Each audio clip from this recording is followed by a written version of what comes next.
Hello, welcome everybody to Let the Madness Begin headquarters. This is LTMB Live. I am Will Gaillard, and this is my esteemed co-host, Mike White. That's right. How's everybody doing out there tonight? I hope everybody's doing well. We're gonna get going in just a minute. We're just gonna let a few people roll in and make sure that everything is going all right with the video and the audio. There was an update to our software, and usually when that happens, something happens that we don't foresee. Seems like the software updates and like everything, all the settings, they didn't care about. No, they ain't exactly. They didn't care about. So yeah, you know, we took records of, you know, like what we had the settings at. So, you know, everything's the same. So everything should be working beautifully. So let's just get that confirmed by the audience. Let's bring Facebook in as well so they can see part of the show.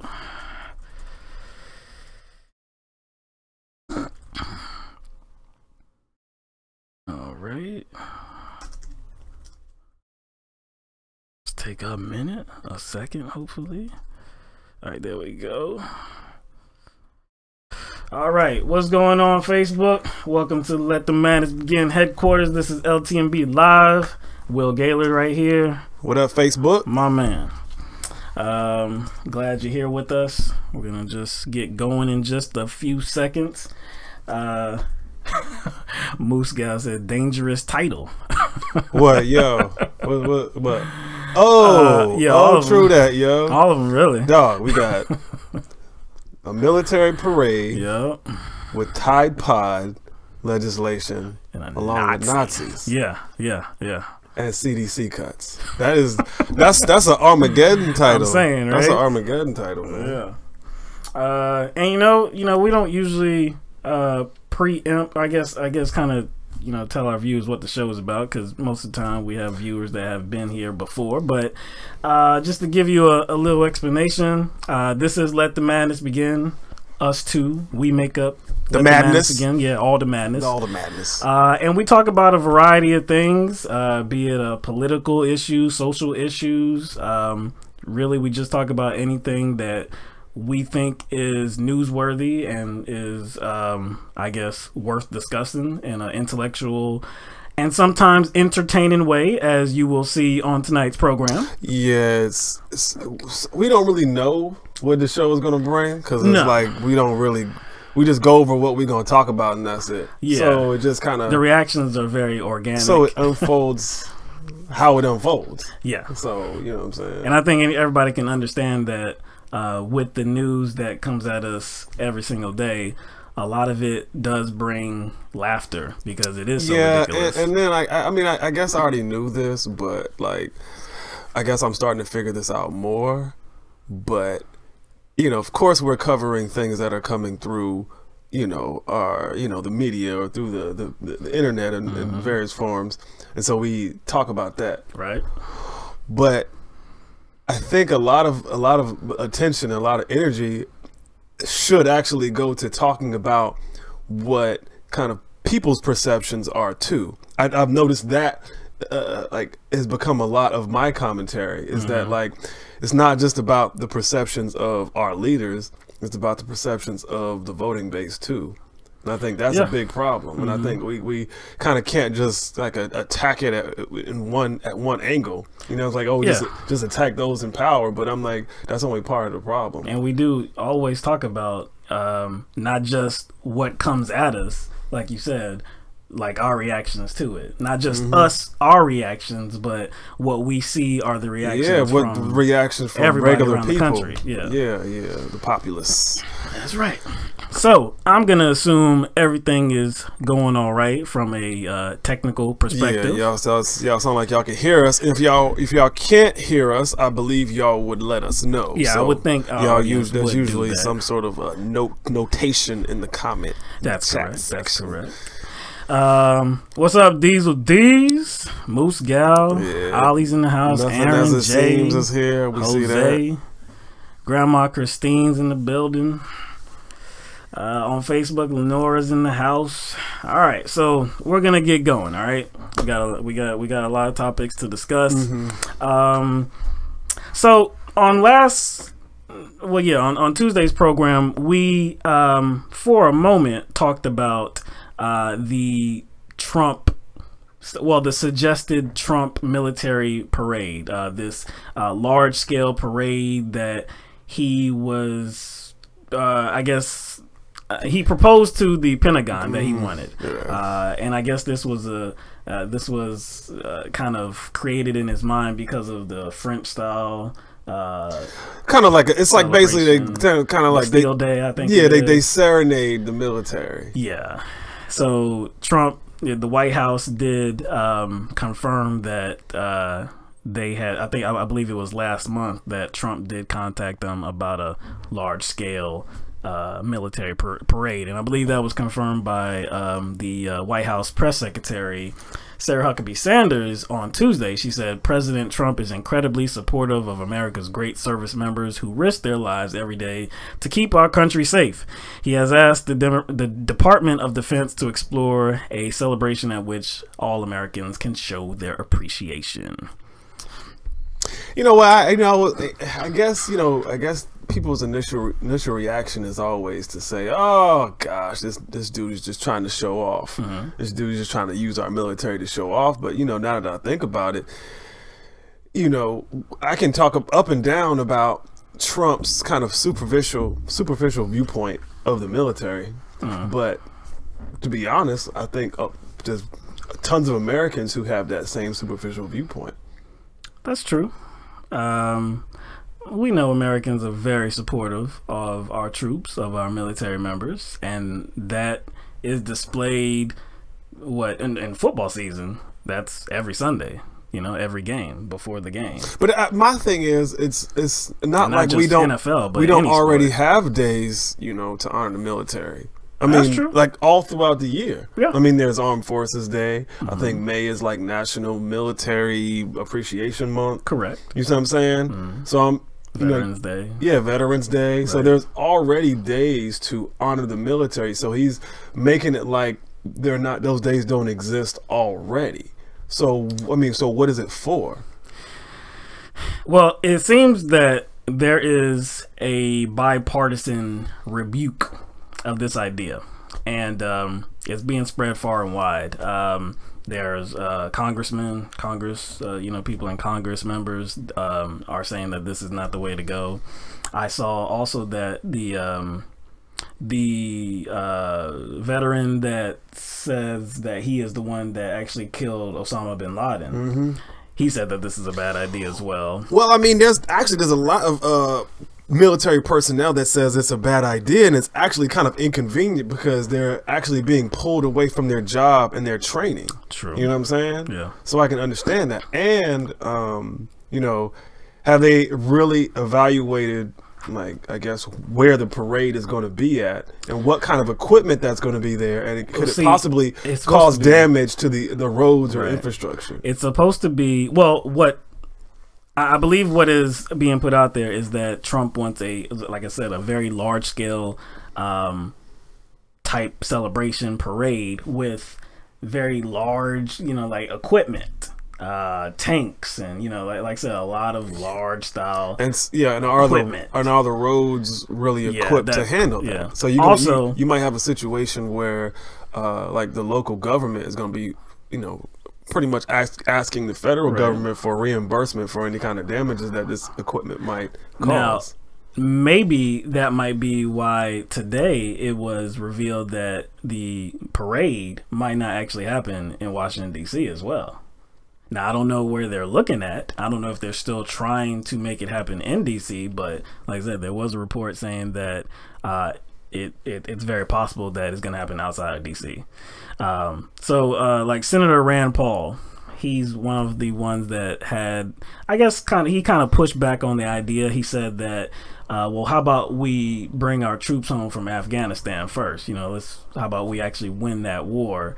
And then we can talk about a celebration.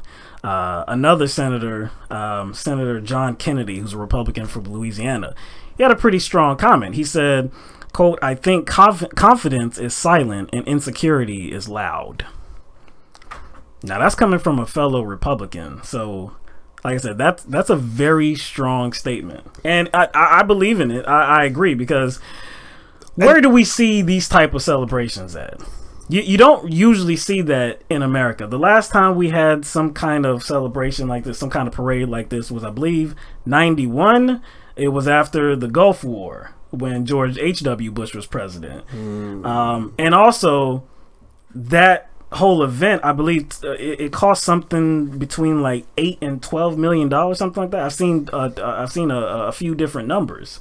But like you said, it was $8 to $12 million. Is that a prudent way to spend money on a large style celebration to celebrate the military and its members when, like we've just said, there's other platforms for that? There's plenty of platforms and dates for that, and they're already well established. So it definitely has to be about something else and not really about the military, because those days haven't been done away with. I mean, if you're just talking about the current president, if you think about who he is, he was born with a silver spoon in his mouth. He pretty much has gotten his way, in his entire life. He hasn't really been like a public servant at all his entire life. He's been bailed out, of number one, sexual harassment and improprieties. He's been bailed out of bankruptcies. That's correct. You see what I'm saying? So he's pretty much gotten his way most of his life. So it's like the military, probably to him, he sees it as like a big toy. Yeah. And also, by tying himself to the military, by tying himself to a celebration, I can imagine that he's thinking like, this is a great political move, because let's say you do push back on this idea. Are you pushing back on patriotism? Are you pushing back on celebrating our military? You know what? And and here's the thing, like, I think people don't need to be afraid to actually confront situations like that, because I think, like, if you are confronted with kind of a political maneuver like that, you have to deal with it head on. You say, you know what, maybe we do need to question you know, our patriotism and what it means. Maybe we do need to, how we exhibit that patriotism. Yeah, exactly. How we exhibit that patriotism. Maybe we should kind of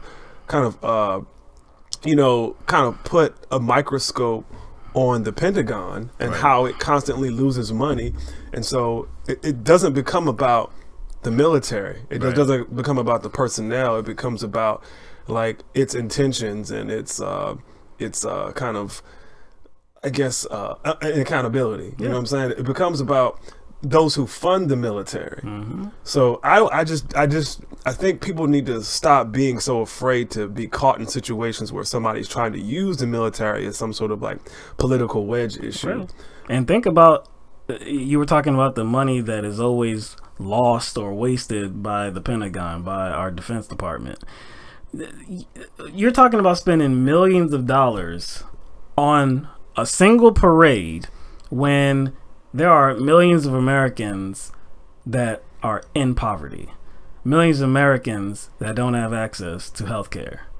There are so many things that we need to do as a country. There are so many Americans that are suffering currently, but you want a large type celebration. You know what specific Americans that are still suffering? I think you know where I'm going with this. Since we're talking about the military, specific Americans are veterans. Yeah. So we're in a situation where veterans aren't getting the type of care that they deserve and they need based on their military occupation, based on their history, especially mentally.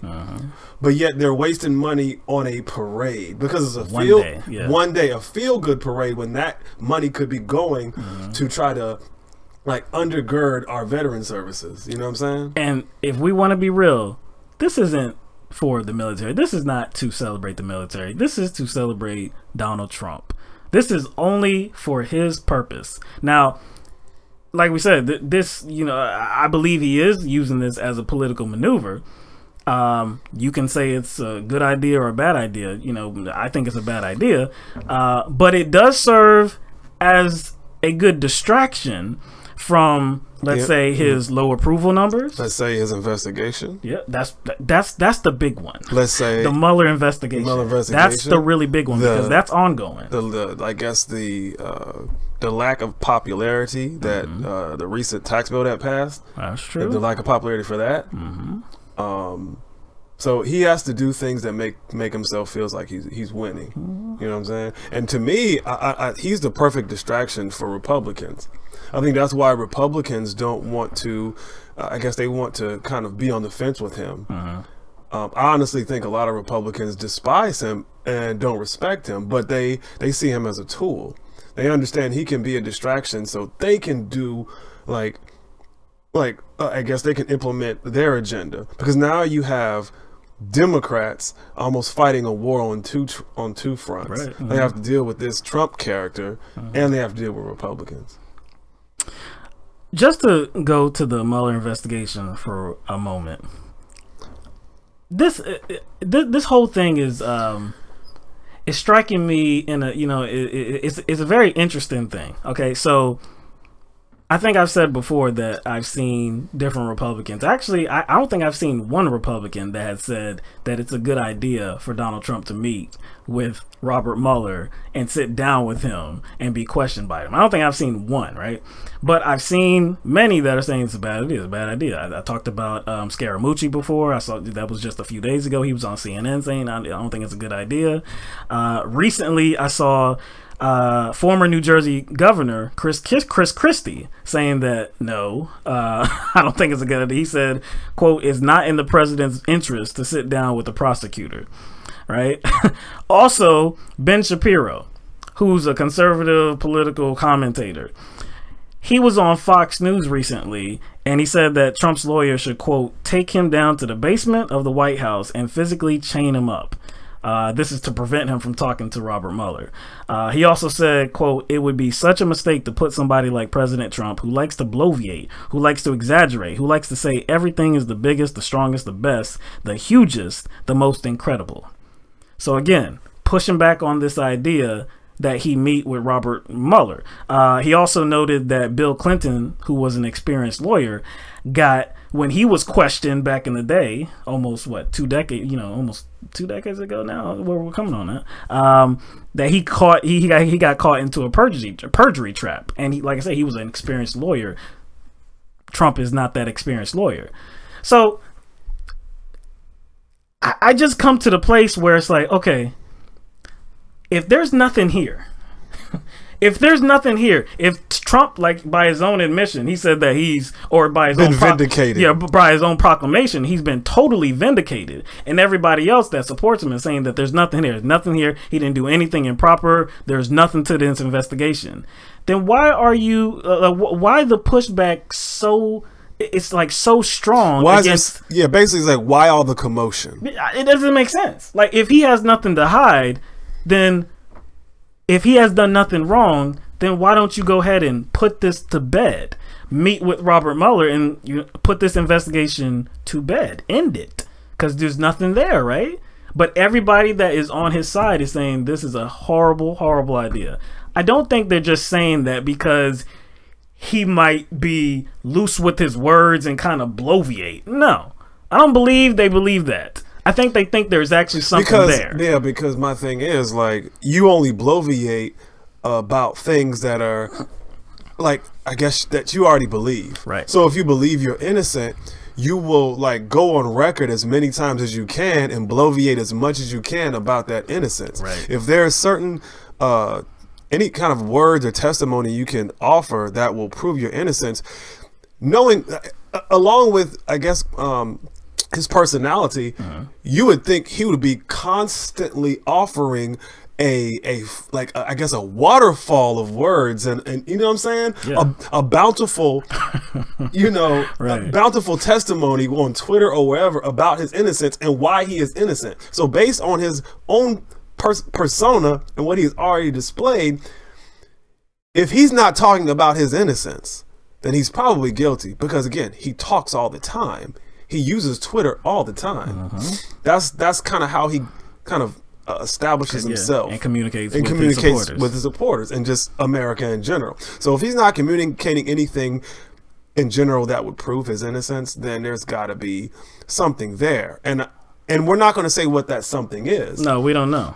And I think people actually are getting caught up on a particular narrative, and so what happens is they've already made their decision about a particular narrative and saying, hey, this narrative is nonsensical, whether it be like the Russian hacking or the the Russian paying for ads. Now with that, okay, if you made your decision that that's a non-starter and it's a non-story, then that's fine. But if there's another narrative, I think it's imperative that maybe people look at, maybe there is something there. I think people are actually caught up on, I guess, on that one narrative, and they're using their decision on that one narrative as a way to determine how they're viewing maybe other possible narratives, because we actually don't know what Mueller is looking into right now. So you can't actually disagree with the investigation because you don't know what he's investigating. And by Ben Shapiro highlighting the fact that Bill Clinton or actually, I don't want to say highlighting, by him framing it that Bill Clinton got tripped up during questioning and he got into a perjury trap, Bill Clinton was lying. Why are you bringing that up if there's nothing to see here with Donald Trump? If he doesn't lie, then there should be no problem. So by bringing Bill Clinton up, essentially you're saying that that Donald Trump is going to lie, and that's why you're saying it's a bad idea and they should put him in the basement away from Robert Mueller. Yeah, and I think again, and you made the point that this whole kind of military ceremony is designed to distract away from kind of that thing that is almost like a stone in his shoe right now. Well, you know what I'm saying? Yeah. But yeah, I think that's probably the primary reason why he's kind of trying to go forth with this little ceremony. Yeah. Get some positives out there, like some feel goods. And it's feel goods. It is not just a feel good. He's like wanted to project his own feel good onto everybody else, you know. And what better way to do that than hit hit one of those, like, tug at one of those strings that, you know, those hot button issues that people feel so passionately about, the military. You know, you know, you have to give it to him. Maybe he understands how shallow a lot of Americans are. And I think that's kind of the reality that people don't want to look at. We just want to look at Trump, like, just have tunnel vision and look at Trump, like, look at what he's doing. He just wants to have some sort of ego moment. But he's tapping into this something that he knows exists within American people, and it works. The man's not stupid. And it works. Yes. And the problem is that it does work. Right. You know what I'm saying? Not that it's just Donald Trump doing it. So yeah, we all know it's a ceremony for Colonel Bone Spurs, but it's also that was a good kind line of by Tammy Duckworth. yeah, Colonel Bone Spurs, but it's also like kind of illustrates, you know, him going after maybe a weak point in the American consciousness. You know what I'm saying? All right. So, in other news, the Senate Majority Leader Mitch McConnell, he announced that there is a deal in place with Senate Democrats to fund the government for the next 2 years. And we talked about this on the last program, I believe. We knew it was coming, that they were putting things out there in their words saying that neither side wants to get to a government shutdown once again. We just had one a few weeks back. They have until tonight to get something in place. By the time we went on, I don't believe that they had voted on it or had approved it, but I believe there's something there. You know, they did come to a verbal agreement. They just haven't made it official yet. But yeah, it'll set spending levels for defense and non-defense programs for the next 2 years. The agreement would increase defense spending by $80 billion in 2018 and $85 billion in 2019. And of course, that's something that McConnell is very proud of. Bob Corker, the senator, is not he's not approving of this agreement. He said, quote, military spending and defense spending is far above the president's request. I'm all for supporting our military, and I want to make sure that they're funded properly. It's very difficult to have that big an increase in 1 year and then be able to use it wisely. So I agree with him. And you see that at the end, he said, use it wisely. We just spoke about in another issue that... You think that was kind of like a jab? You think that was, so. You know what I'm saying? You think it was a jab at, you know, his proposed military parade? That's one. And then maybe another thing that he may be talking about, maybe not, but something that we've talked about is how the Pentagon has lost money. Now, within that spending bill, did they, are Democrats proposing anything for the Dreamers? DACA. DACA. Something that we've talked about many times. Yeah. Well, okay, let's set this up. So on Wednesday, House Minority Leader Nancy Pelosi stood on the floor of the House and she filibustered. She talked for just over 8 hours. I believe it was timed at 8 hours and 7 minutes. Wasn't it like the longest? Yeah, it was the longest speech on the House floor ever. So she has that record now. The Speaker of the House, Paul Ryan, was like, that was pretty impressive. Whatever. But you know, we wanted to kind of get some feedback from people, you know, to see what they felt about it. Because in seeing this, because like her whole speech was talking about Dreamers. You know, she was talking about Dreamers and, like I said, how important this is to protect them. And she was bringing up a number of different stories. And so I think we have made it known throughout our time, you know, with LTMB that Nancy Pelosi is not somebody that we support. Yeah, like overall. Yeah, overall. That, you know what I'm saying? She's a dinosaur Democrat.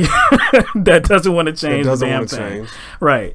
On this, I guess, on this incident, on this thing that she was doing, this filibuster, I I thought it was a good look. You know, I mean, yeah, we wanted to like give her credit. Yeah, for being on the right side. Yeah, for being on the right side. We were True. really like, okay, we have this view about Pelosi, right. But you know what I'm saying, she's taking all this time filibustering for a good cause. So I was like, we'll give her credit for this. Right, what credit's due. You know what I'm saying? Yeah. And we were actually genuinely, objectively trying to give some credit. Yeah.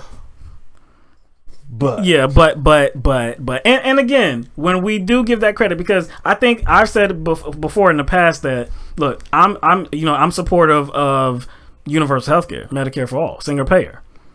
So if some establishment dim actually wants to sign on and support that initiative genuinely, and when Republicans aren't in power, exactly, like we can actually get something done on it, and they're still signed on to it, then I'm supportive of that initiative. I'm supportive of them on that initiative. That doesn't mean I support you put them, all that they are. You're not supporting them. Exactly. You're supporting the issue. Yeah. So that's kind of how we were feeling about Nancy Pelosi. And then the other shoe dropped today.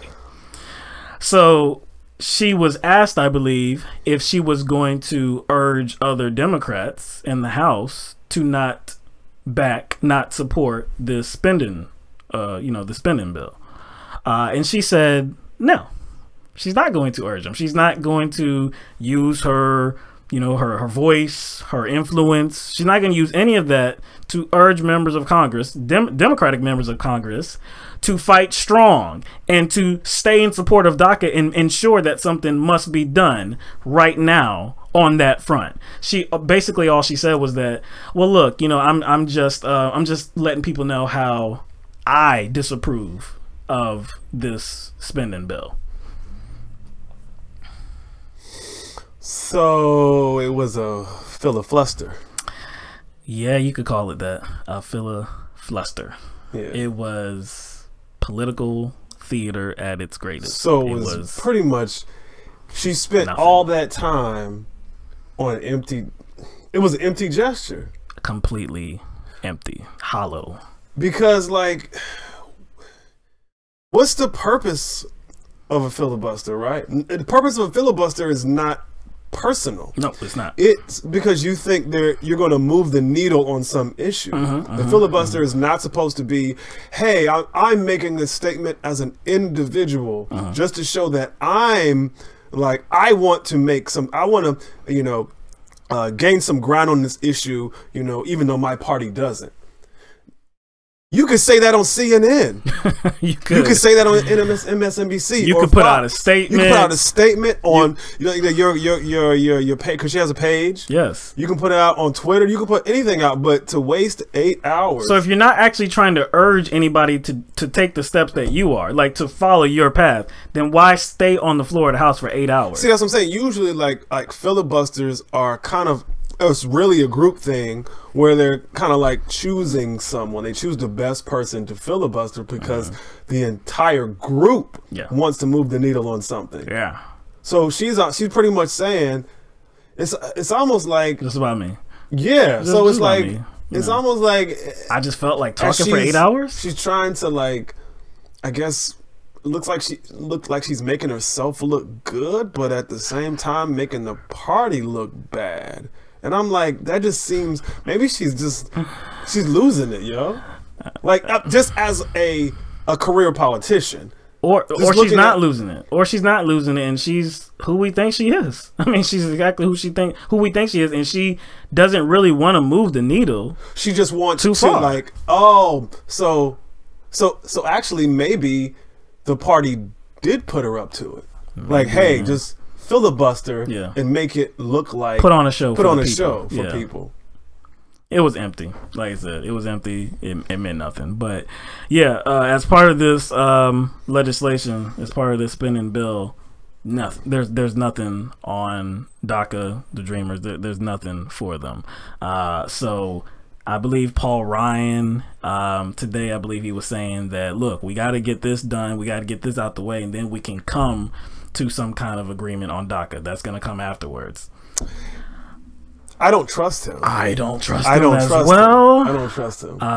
He said that it's going to come to the House floor. there is going to be something that comes to the House floor. But again, how is it going to come to the House? What is it going to look like? Is it going and how is it going to be linked to something else? Yeah. Or is it going to be like a clean bill? Because if okay, so I got him, though. I got him. Clean bill, right? Okay, so we've talked about how Trump has described his intentions on DACA, talking about, oh, this should be a bill of love, right? This is about protecting these people, right? Everybody wants to do something on them. So okay, so if Republicans are holding that up, because you could easily tie it to the spending bill, you could easily have. I mean, like they could have done a standalone bill, and I mean, what? How many? It's been almost 6 months now that Donald Trump removed the protection from them. So it's almost in 6 months. For 5 months, there could have been a standalone bill to just protect these people. But what Republicans are doing is they're putting them on the opposite end. So if it is so important to protect these people, and you're making that known to the American public, because that's all about their language. They're saying the same thing that Democrats are saying. Well, we got to protect these people, but there's other things we got to do. Okay, but by you holding it up, you're on the other side. You're on the other side. So Democrats are for the Dreamers, and you're not, even though you say you are. You know what I'm saying? But which Republicans are saying? Which Republicans say they want, like... of course, not all of them. Right. But I guess your higher profile Republicans are in the media saying the same thing. Oh, yeah, like McConnell and Speaker of the House, Paul Ryan, saying the same things. So if that's true... No, he's doing the same thing that Pelosi's doing. Yeah. They're doing the same thing that Pelosi's doing, but without, wasting 8 hours of time. Yeah. Well, I get, they're doing the same thing, but in the opposite way. Yeah. You know what I'm saying? For the opposite reason.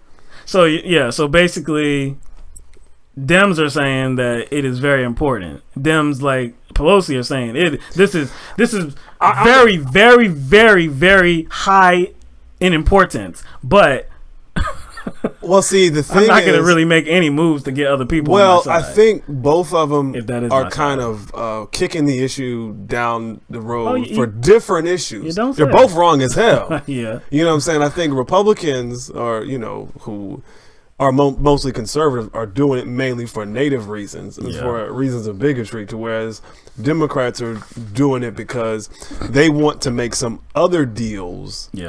Down the line, and they don't feel that the DACA is their priority, but they don't want to say it's not. You know what I'm saying?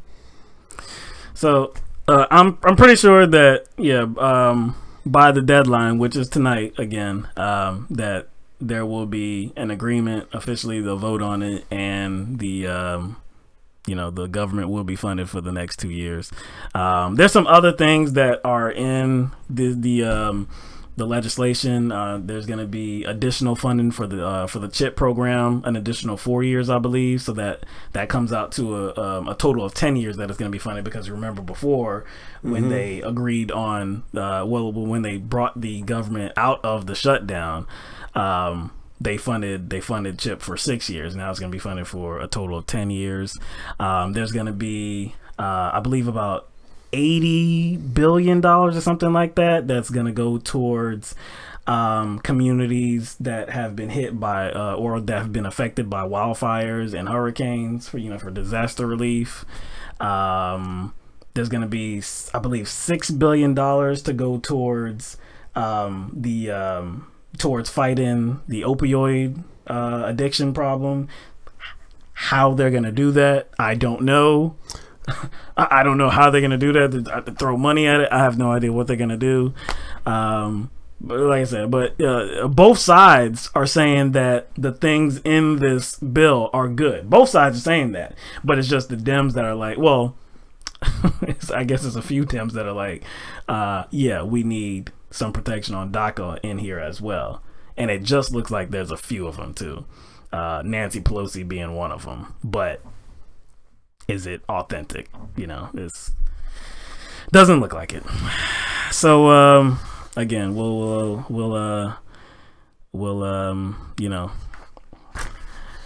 see what happens after. Because I think it's about they got like a month. It's to March 8th, I believe, is the deadline for the protection. Yeah. And yeah, Trump can extend it. Is he going to? We don't know. So again, this is just something that we'll have to pay attention to. All right. So with that, Facebook, we're gonna get going. We're gonna continue the show on YouTube. We have a lot more to discuss. We have a race in Illinois for the 3rd district. We're going to be talking about the people that are running in that race. It's pretty notable. Also, we're going to be talking about bump stocks. The accessory to semi-automatic weapons that allow the semi-automatic weapons to shoot automatic gunfire. Got some Tide Pod talk. Oh yeah, we got some Tide Pod. We got some Tide Pod talk. Of course, it's because it does involve politics. Well, now it involves politics. But I'm sure everybody is familiar with the Tide Pod challenge, the stupid challenge. But yeah, it's there's been a kind of a secondary challenge of sorts. Yeah, politics is getting involved. And some CDC cuts as well, plus a few other things. So if you don't mind, just click that link that is in the description on on Facebook, and you'll be taken to the rest of the show, and we'll see you over there. All right. All right. Let's cut this off. All right. So let's get to this race in Illinois. Okay. All right. So there is a man by the name of Arthur Jones who is running for Congress in Illinois's 3rd district. He's running unopposed in the Republican primary. He is not your typical candidate, I guess. I guess you can't really say that he's a typical candidate. Arthur Jones is a Nazi. Okay? Simply put, he's a Nazi. Now, he doesn't describe himself as a Nazi anymore. He used to describe himself as a Nazi. You mean like that's how he defined himself? That was the title he placed on himself? Yes, a Nazi. Right. But he no longer does that. He says that he's an American patriot and a statesman. There was some interview he did on CNN earlier today, and he described himself. He was asked if he would describe himself as a Nazi. He said, "No, I describe myself as an American patriot and a statesman." Okay, but what's interesting is that although he's not describing himself as a Nazi anymore, his views have not changed one iota. Okay, so in the past, he has described our political system as, quote, a corrupt and decadent two-party, Jew party, queer party system. That's just one. He's a former leader of the American Nazi Party. What else? He has frequented different neo-Nazi rallies. He has dressed himself in neo-Nazi or Nazi. No, my bad. Yeah, Nazi gear. He's dressed himself in Nazi gear. He celebrates Hitler's birthday, and he denies the Holocaust. The Holocaust. He's a Nazi. Also, I checked out his website. This is just a tad more information. I checked out his website. There's a picture of different flags and some information beside them. The first picture is the Confederate flag, and beside it, it says, "This flag represents to millions of white Americans, a symbol of white pride and white resistance. It is the flag of a white counter-revolution."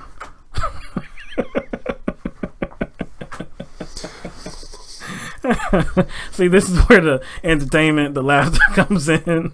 Well, I mean, like, for real, like, Republicans and their constituents should ask themselves, like, why is it always characters like this? Like, I guess I call them open carry bigots. Yeah. You know what I'm saying? Like, yeah. You know what I'm saying? They openly carry their bigotry around them, exactly. like, around proudly. Like, because he's telling the truth? He's telling the truth. I'm cool with that. I'm cool with him being out and open with it. That's how I like it. Yeah. But, like, why do they kind of always run Republican? Yeah. That's Why the is it tied to the Republican Party? And then why? And again, I don't think it's just because, because what's the district? It's like, what's the district makeup? Oh, okay. So this is a Democratic district. Okay. It always pretty much goes Democratic. So the Republicans ain't running nobody. No, they have a hard time, a very difficult time finding somebody to put up there to go against the Democratic candidate, because people might know that the Democratic candidate is going to win. People might point to that as being the reason why he's running Republican, but I don't think so. But I just kind of want to ask, Republicans and their constituents, why is it always characters like this that feel that the Republican Party kind of represents a good avenue or a likely avenue that they kind of want to go down as far as getting elected? Another point to make too is that, how a lot of Republicans harken back to a very early time. They harken back to Lincoln and say that they are the party of Lincoln because Lincoln was a Republican, right? Now, Lincoln is known as somebody, or he is described as somebody that ended slavery. He ended slavery, right? He was the president during the Civil War, and it ended, and he ended slavery, right? Yeah. Now, there's some more information to that, but still, he's looked at. That's how they see it. That's how they see it. That he ended slavery. He was opposed to slavery. He ended slavery. Okay, so how in today's day do you have these same guys with these positions, with these views, that are running Republican, supposedly the party of Lincoln? But even by saying that, like, all you're doing is saying, like, I'm the party of Lincoln, who was just less racist than the Confederacy, because that's really what it is. You're just choosing the lesser of two races. Yeah, so even when people like try to point Lincoln out as some sort of like hero, yes, he wasn't. So in doing that, they're still pointing at themselves as being bigots. You know what I'm saying? They don't say it like that, because he was just because Lincoln, he just wanted to like send all the black people away. Yeah, he didn't want to rock the boat. He wanted the Union to stay together. He wasn't really opposed to slavery. He may have been opposed to the extension of it. Extending it out into different areas, like when they're trying to. He wanted to kind of like. He just wanted to stop its expansion. Yes, but and was he the actually South did against not? it? Yeah, the South didn't want to. Not only did the South not like the fact that Lincoln didn't want to expand it. They didn't like the fact that the North outlawed it. Right. They would kidnap mugs and bring them back. Right. That's true. You know what I'm saying? and Lincoln was not somebody that was like saying that the South could not have slavery anymore. Yeah. He was like, no, you can do you. Y'all can have slavery as much as you want to. Just don't leave the Union. That's all he wanted. He wanted to preserve the Union. He could give a damn about black people. But anyway, that's another subject. So, in this district, like we said, it's a Democratic district. The incumbent is a guy by the name of Daniel Lipinski. He is in his 7th term as the representative of that district. So the Republican Party is not happy with Arthur Jones and his candidacy. Now, they tried to get him off the ballot, but he had enough valid signatures. And another thing to point out is that he has run in this district before. I believe at least one time the Republican Party was able to get him off the ballot because I believe his signatures weren't legit. But this time around, his signatures were, and so they can't do anything about it. So he's running unopposed, it looks like, and he will face he will either face Daniel Lipinski, the incumbent, or Marie Newman, who is a progressive Democrat, a progressive challenger to Lipinski. So on the Democratic side, Lipinski is a very conservative Democrat.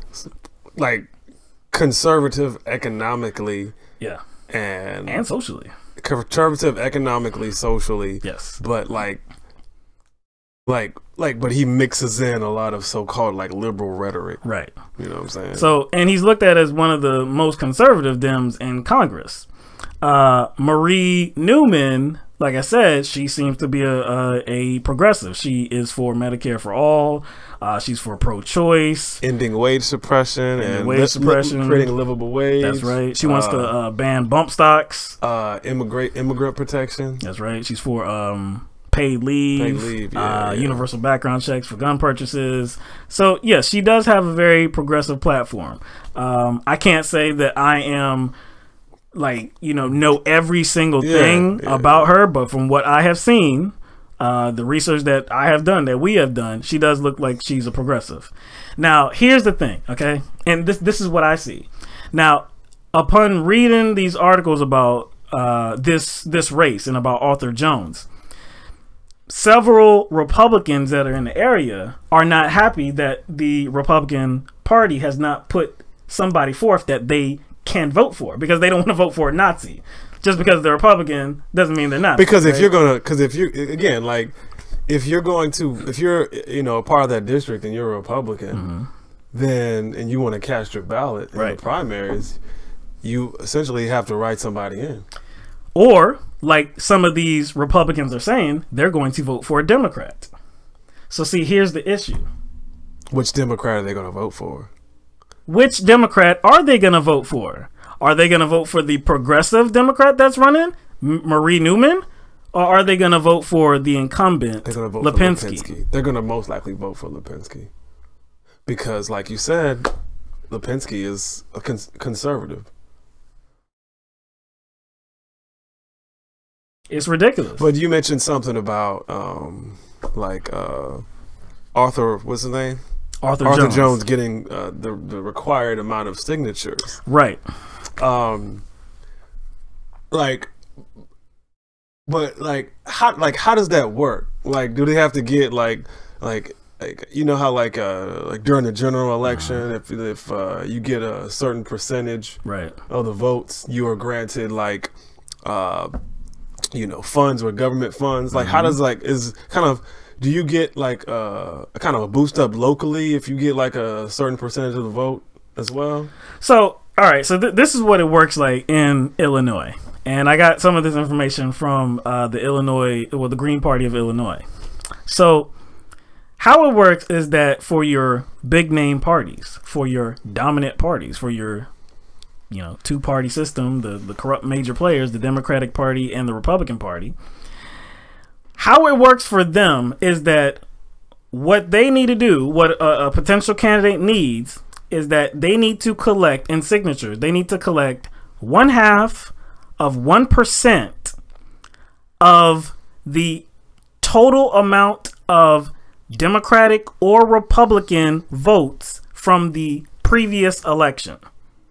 So if it's a Democrat, well, forget if it's a Democrat. Let's just talk about Arthur Jones. Arthur Jones is running Republican. So he needed 1/2 of 1% of the total amount of votes casted for a Republican in that district in the previous election. So what that amounts to, 1/2 of 1% of that outcome, 603 votes. 603 signatures is what he needed. Now, he got it. He got it. So, are these? I guess that can mean a lot of things. Are there 603 Nazis? And you know what? In this district, part of this district is in Chicago, and then some of it is suburbs outside of Chicago.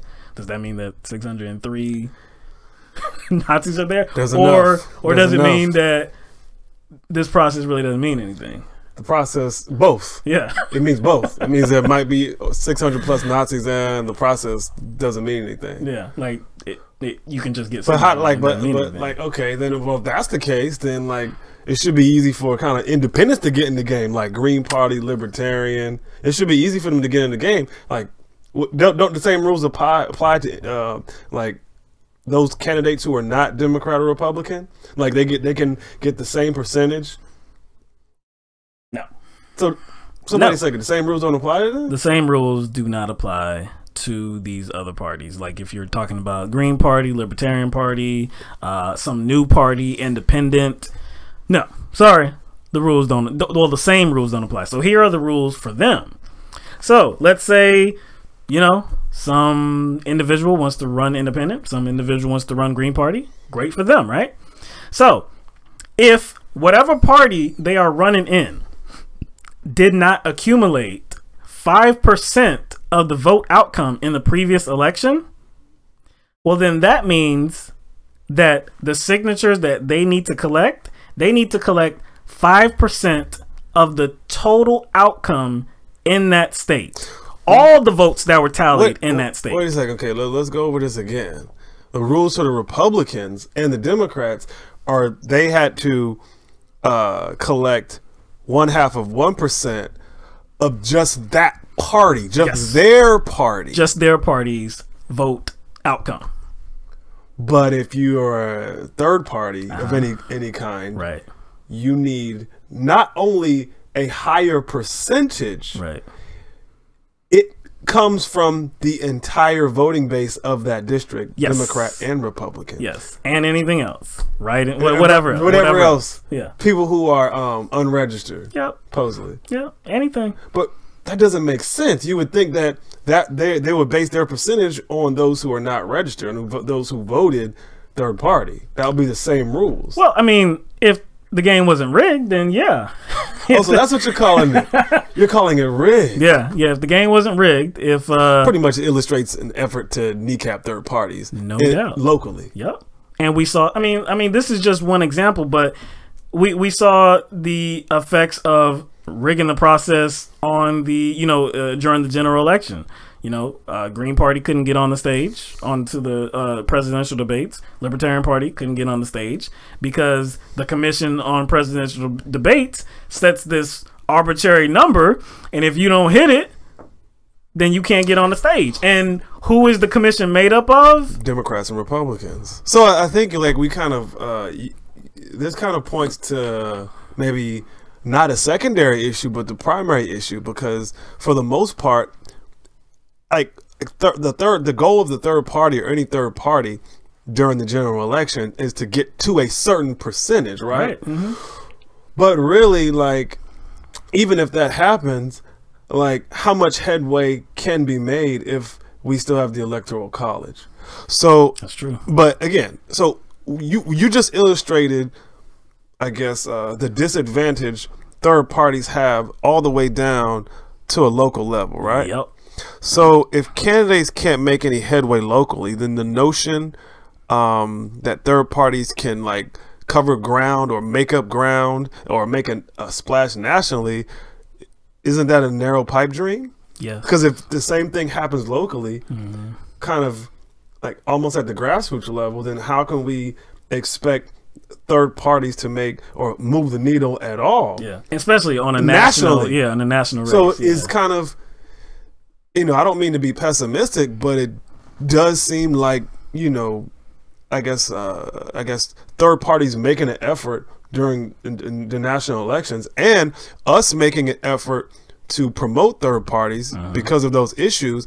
It almost seems like we are spinning our wheels because if we don't attack it locally first and deal with it that way, then it will never happen nationally. Never, ever, ever, never, ever, ever, ever. You know what I'm saying? Right. And just to highlight the difference in the amount of signatures that needed to be collected. Again, Arthur Jones only needed 603 signatures. A Nazi. Okay? A Nazi needed 600. The Nazi needed 603 signatures and he got them.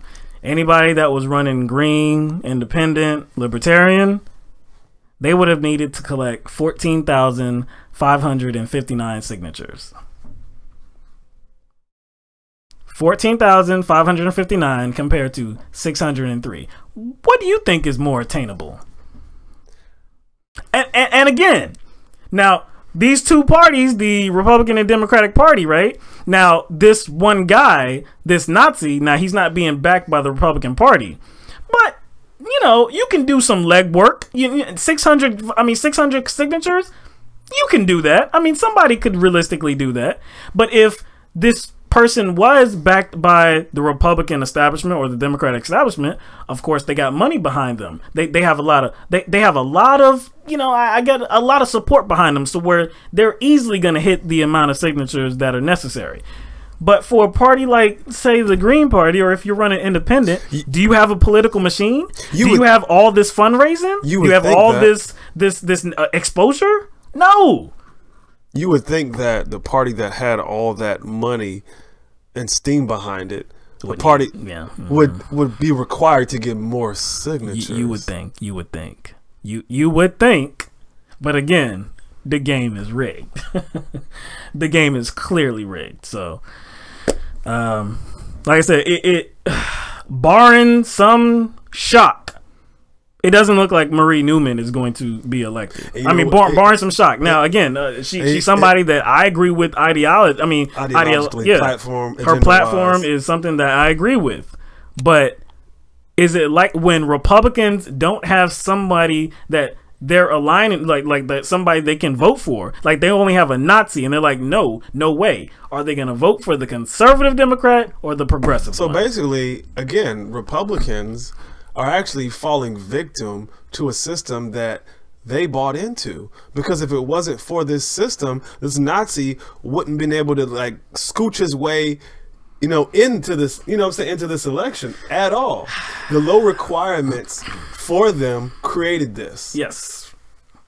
Because they could have possibly had, some, I guess, third party person run, but switch to Republican. Somebody who's really third party. Could have. Somebody who's really Republican, just somebody who's a third party, just kind of switch over. You know what I'm saying? Could have. Somebody with more Republican values. Could have. Who claims to be third party, maybe like a libertarian. I gotta run as a Republican, just so you won't have an unchallenged Nazi running. But again, to me, like, kind of like understanding how the local politics influence, like how like the outcomes of all these elections.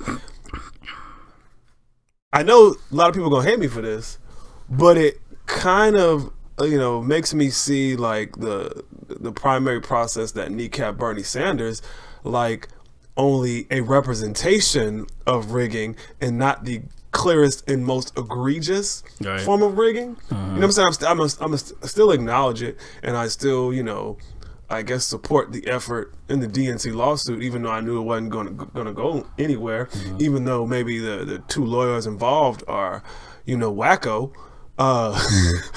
kind of. But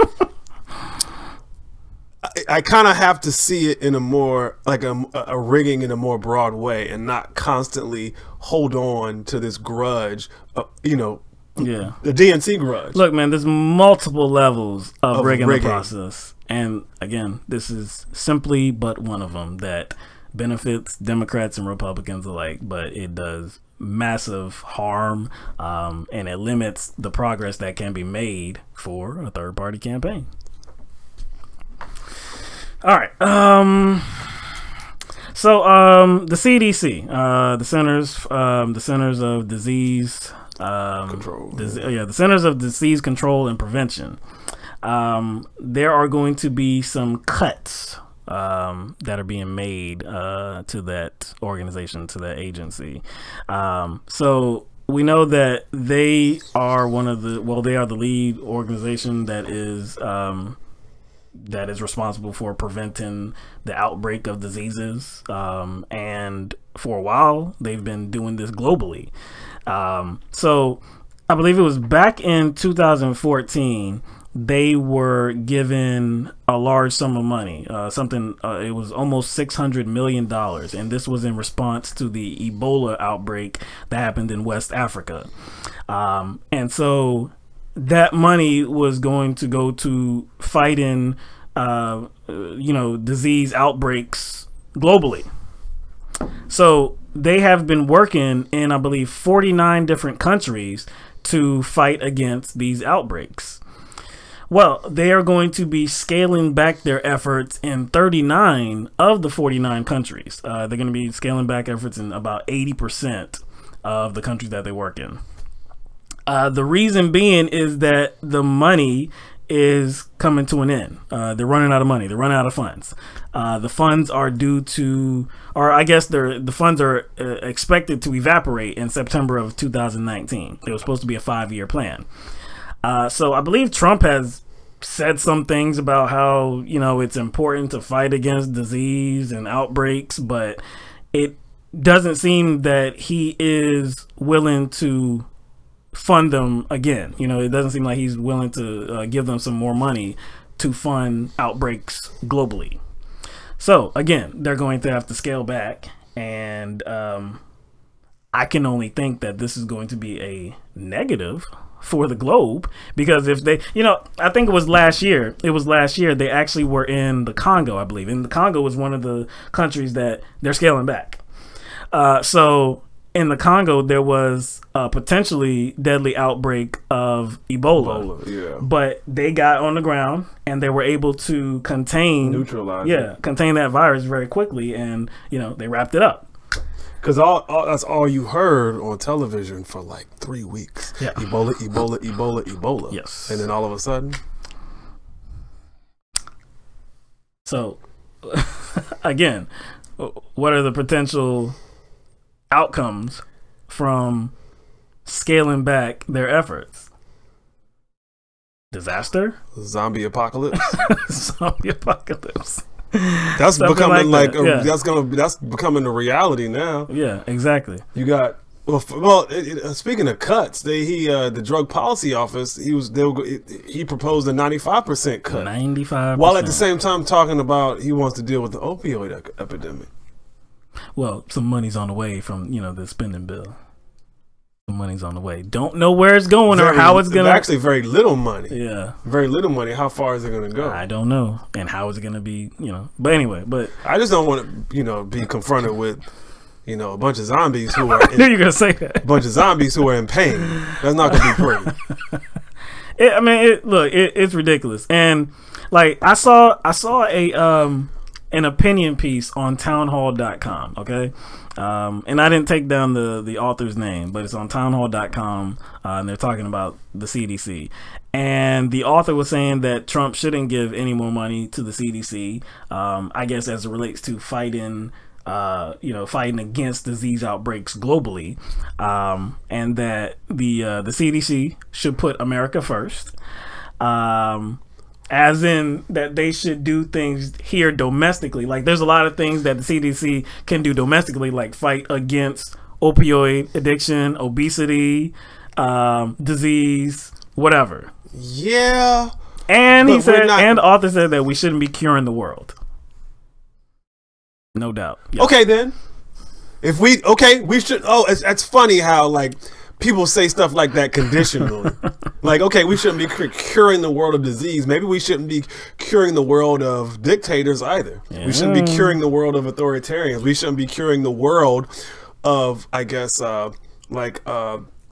axis of evil. Mm-hmm. These regimes that are supposedly, you know, hurting their population. Maybe we shouldn't, you know, be involved in that too. It's like, why are people picking and choosing? Like, if we're going to stay out of things, like let's stay out of things altogether. Mm-hmm. This is that people pick and choose which things those are. But like, it seems very short-sighted, and it's actually, it's not logical considering that, like, people travel from place to place. It's not like we're isolated here and nobody goes anywhere else. People travel. People travel outside the country and travel inside the country too. That's why the whole point about being America first is nonsensical. It doesn't make any sense because, like you said, people travel all the time. They travel into America. So when there's an outbreak, it's not like you see a flag go up and you know that there's an outbreak. A little siren. Exactly.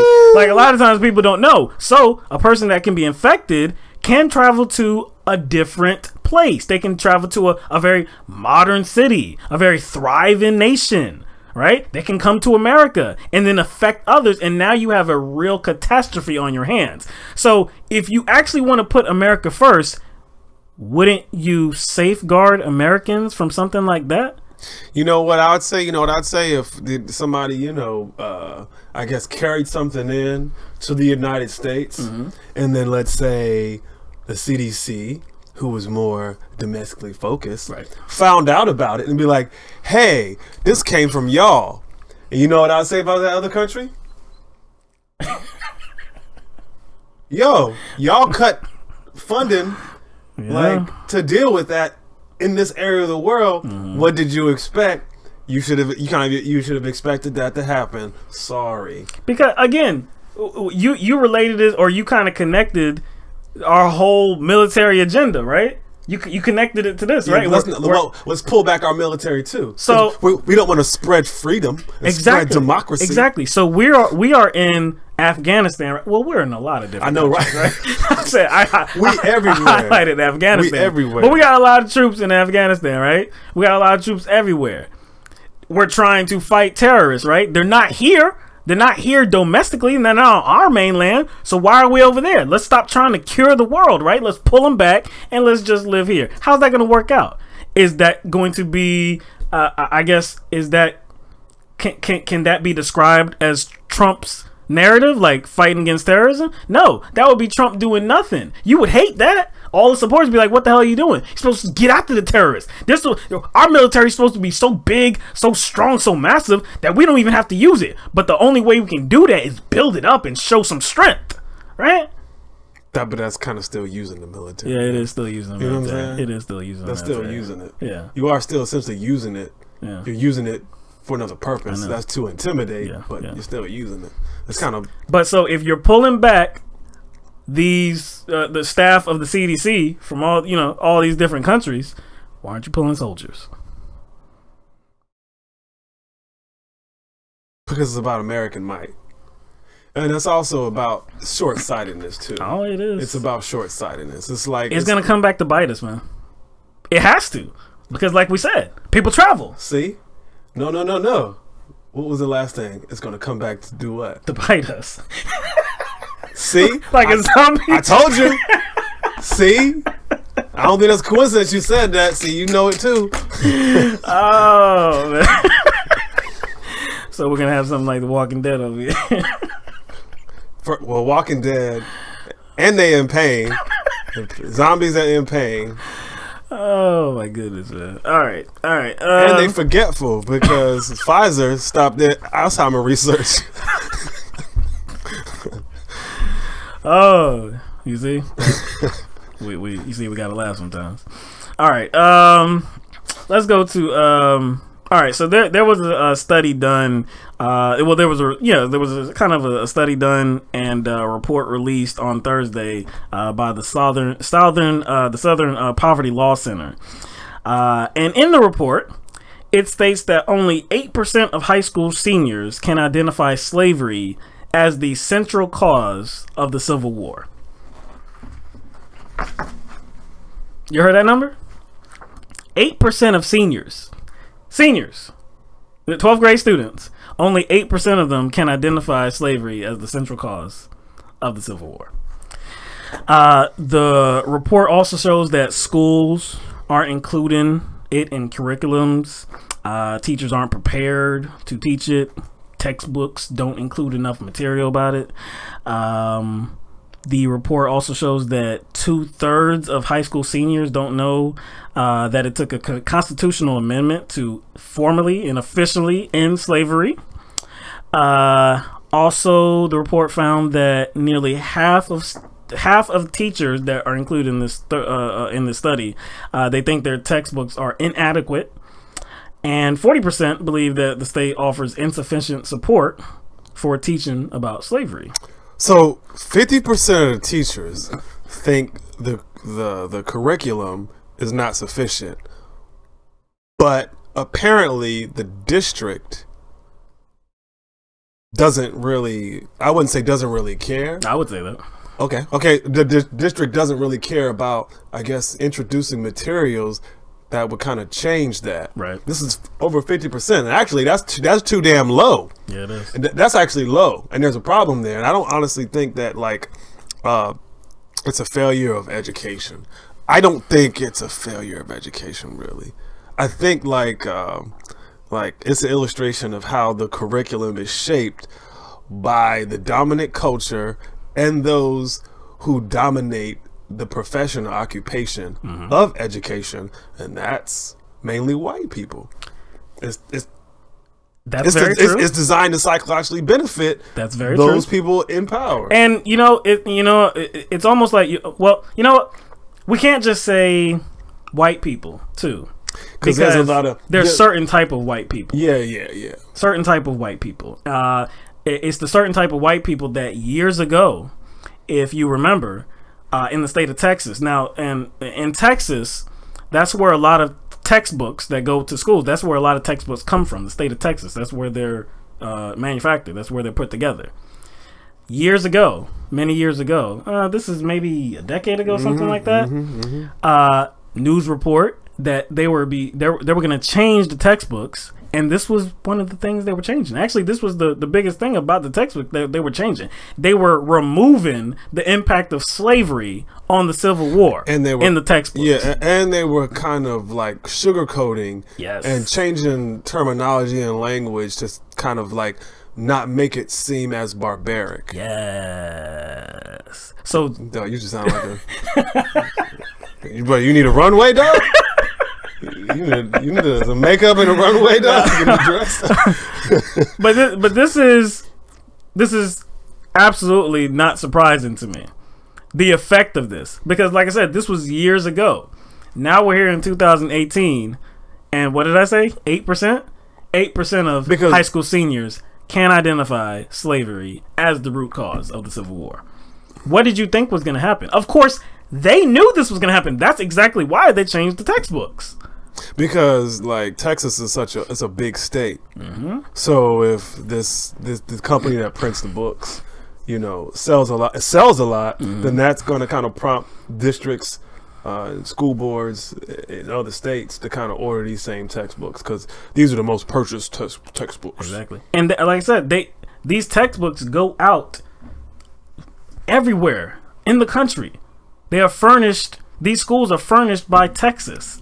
I believe the study said something like only one out of the 7 or 8 textbooks that they looked at like passed the muster. Like actually said something that was, I guess, that it passed the test of, like, I guess at least somewhat educating the students about the Civil War and how slavery was actually the central impact of it.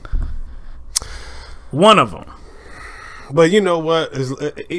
I think at that point, when you know the textbooks, I guess as a teacher, you know, if the textbooks don't do a great job of outlining like the history as it should be, then like where's the ad-libbing coming in? You know what I'm saying? Where's the ad-libbing? Do they have to like teach according to the textbook strictly? Do they have to submit like their lesson plan in a particular way that I guess runs parallel with a particular textbook? They have to submit those to like the school board, you know, or whoever their superiors. I guess like do they have leeway?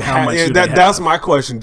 How much leeway do they have? Because obviously the conversations are going to come up. You can't like prevent conversations, because essentially that's what, you know, like, I guess questions and different side conversations that occur, no matter what the subject is, they're going to happen. So I just don't think that you can just blame it on the textbooks. That's why I said I don't think it's just a education issue. No, it's not. Because this is intentional. This is definitely intentional. And apparently, like I said, if 50% of teachers don't think it's adequate, if it's only 50, that means there's half of, you know, teachers in that profession that actually don't care. And why don't they care? That's my problem. Like, why is it that why don't they care? That's my question. Because obviously they don't. So let's not just chalk it up to the company that's printing the textbooks and the school boards that are ordering these books. Yeah, are the teachers making any noise about this? The teachers, I'm sorry, 50% is just not enough. So I know some people would maybe say that, well, hey, like, you know, this is a good thing. I'm sure there will be some, and I can imagine the argument might be something like, well, it kind of teaches us, you know, there's nothing different about us. You know, we all have the same opportunities. You know, if you learn all that barbaric stuff, that might put a wedge in between people, right? You know, that's part of the argument. You know, that's part of the argument. But where that rings hollow, like where it falls off flat on its face, is like in 2018, we still have problems in America. problems that are based on, you know, trivial issues like race, like color, right? We have people in power that actually hold some of those same beliefs. And to me, it's not, I think we do a disservice by just calling it history per se. Yeah. Because like it's current events. Not just current events, but not I guess not in the context of something like that. I guess we name it something that disassociates it from human behavior. So we call it current events, or we call it history, when it's just actually like attitudes. It's actually mentalities. It's actually beliefs that humans carry, that humans activate.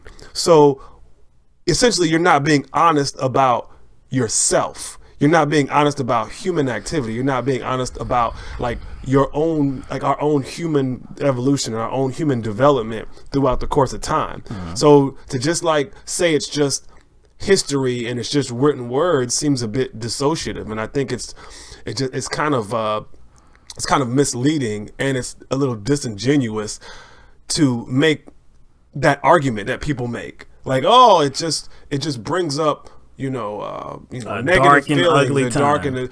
But see, how could but it should. How could like, if you don't learn about our past, about all the dirty, disgusting, dark, sordid details of what actually happened in our history, if you don't learn about all that stuff, how could you ever understand why the civil rights movement happened? How could you understand why Black Lives Matter is here and relevant right now? How could you understand Black poverty? How could you understand Black unemployment rates? Like, how could you understand any of that? The prison, the disparities, exactly. In prison centers. How cops actually target Black people, Black neighborhoods. It's kind of like, how could you understand any of that if you don't understand our history?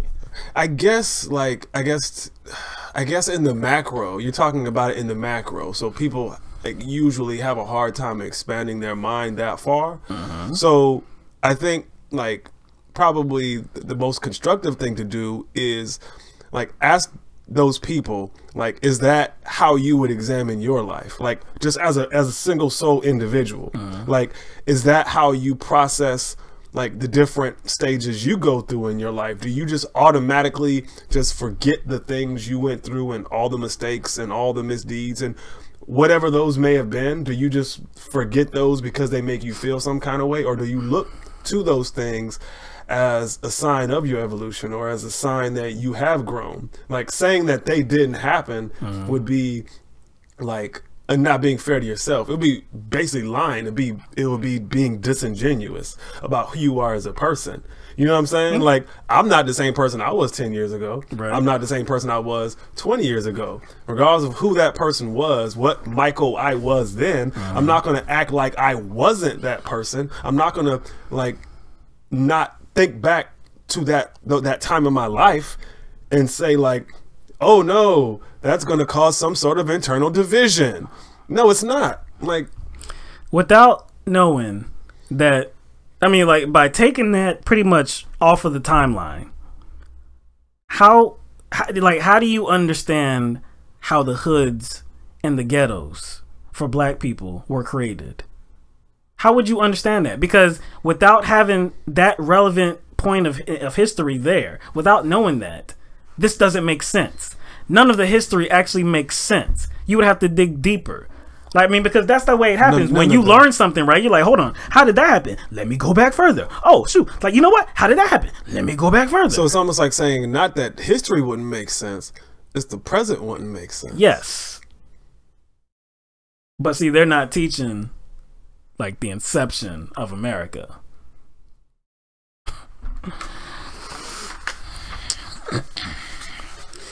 All right.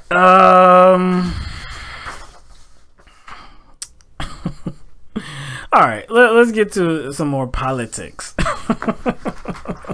Let's get to the politics. So everybody knows about the Tide Pod Challenge, right? I'm sure most people know about this Tide Pod Challenge, this stupid, ridiculous challenge where seemingly teenagers, ridiculous, stupid, just mind gone teenagers are challenging others, taking the challenge themselves to take a Tide Pod, which is laundry detergent, to take this Tide Pod, put it in their mouth, and eat it. All right? Now, it's laundry detergent, okay? Chemicals are in there. Soap is in there, okay? It's not supposed to be ingested. There's warnings on the box that it shouldn't be ingested, okay? But these mindless teenagers are doing so. They're ingesting this stuff, and they're like, hey, and they're putting this on YouTube or putting this on Twitter, Instagram, whatever. Hey, do this. It's completely it's ridiculous. Anyway, there's been a lot of talk about that, how harmful it is. People trying to educate these mindless teenagers not to do it. It's like a big campaign. Stop doing it. You're gonna hurt yourself. The American Association of Poison Control Centers, they reported 154 calls to poison control centers relating to teenagers ingesting these pods. That is 154 calls. Like nationwide. Yes, and that's up from 53 cases last year. 154 to 53.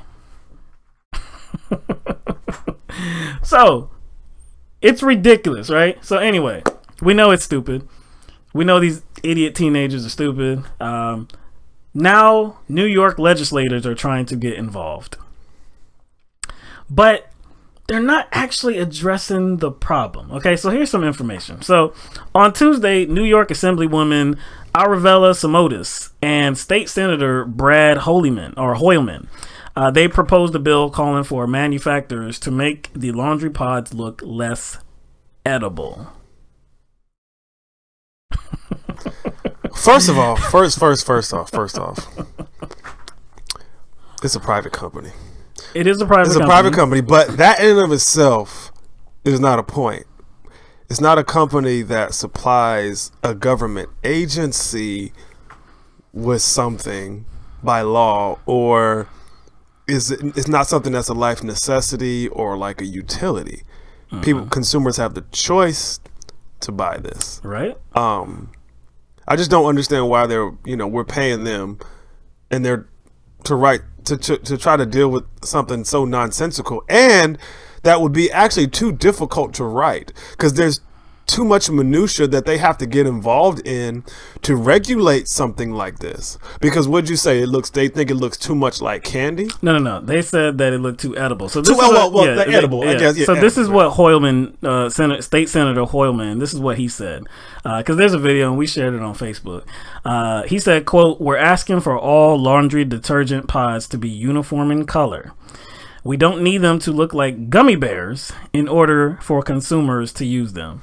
So that's ridiculous because if you've seen these pods, okay, they are colorful, I guess. I mean, like there's some green, there's some white, I believe, some blue, I believe, orange. Yeah. Maybe. So it has a color. It does have a color, but do the pods look like gummy bears? No, they're not. The shape of it is not a bear. It's not in the form of like a lemon or an apple or something like that. It doesn't have a food shape. No, it's a pod. It's a pod. But it's a laundry detergent pod. So who is the focus? The focus, what is the central focus? The central focus is the people who are trying it. So if that is the central focus, what is their mindset when they're trying this? So that's where I said they're not actually addressing the problem, because see what they're saying is that young children, or even elderly people, elderly people that are suffering from dementia, they don't want them getting their hands on this, thinking that this is candy and putting it in their mouths and ingesting it. But is that the problem? Are too many little kids, infants, toddlers getting a hold of these Tide Pods? Are there too many elderly people that have dementia getting a hold of these Tide Pods? I believe I looked it up, and I believe in 2017, I believe there were 10 cases, but in terms of kids and elderly people that with dementia, specifically. Tide Pod. But I guarantee you can look up cases that that concern other products that people ingest that they're not supposed to.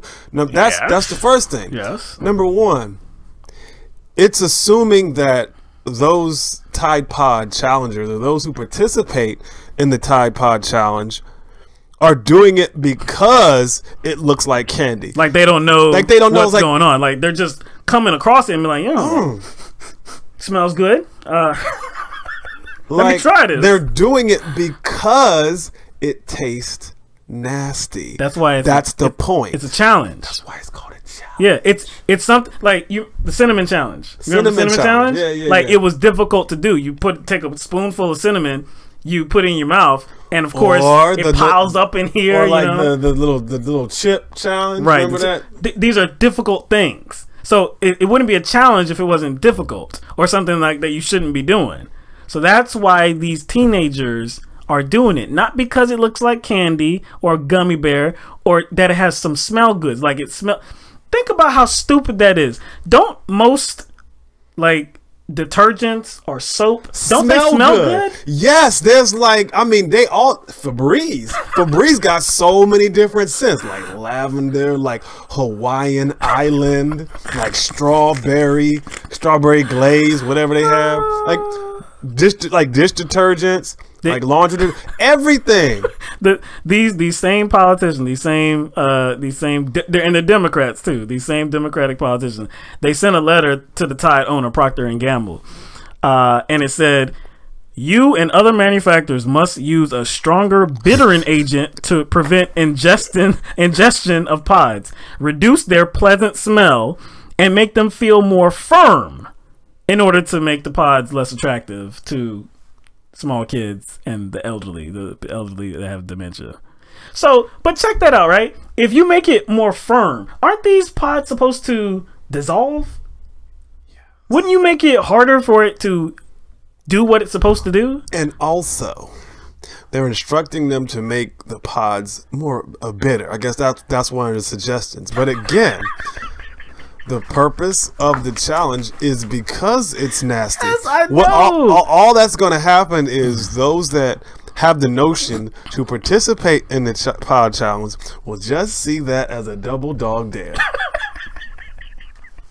And be like, whoa, they made it more bitter. Like that's just upping the challenge. And look, now Procter and Gamble said that they already responded to these demands, and they said color does not play a critical role in a child's accidental exposure to laundry packs.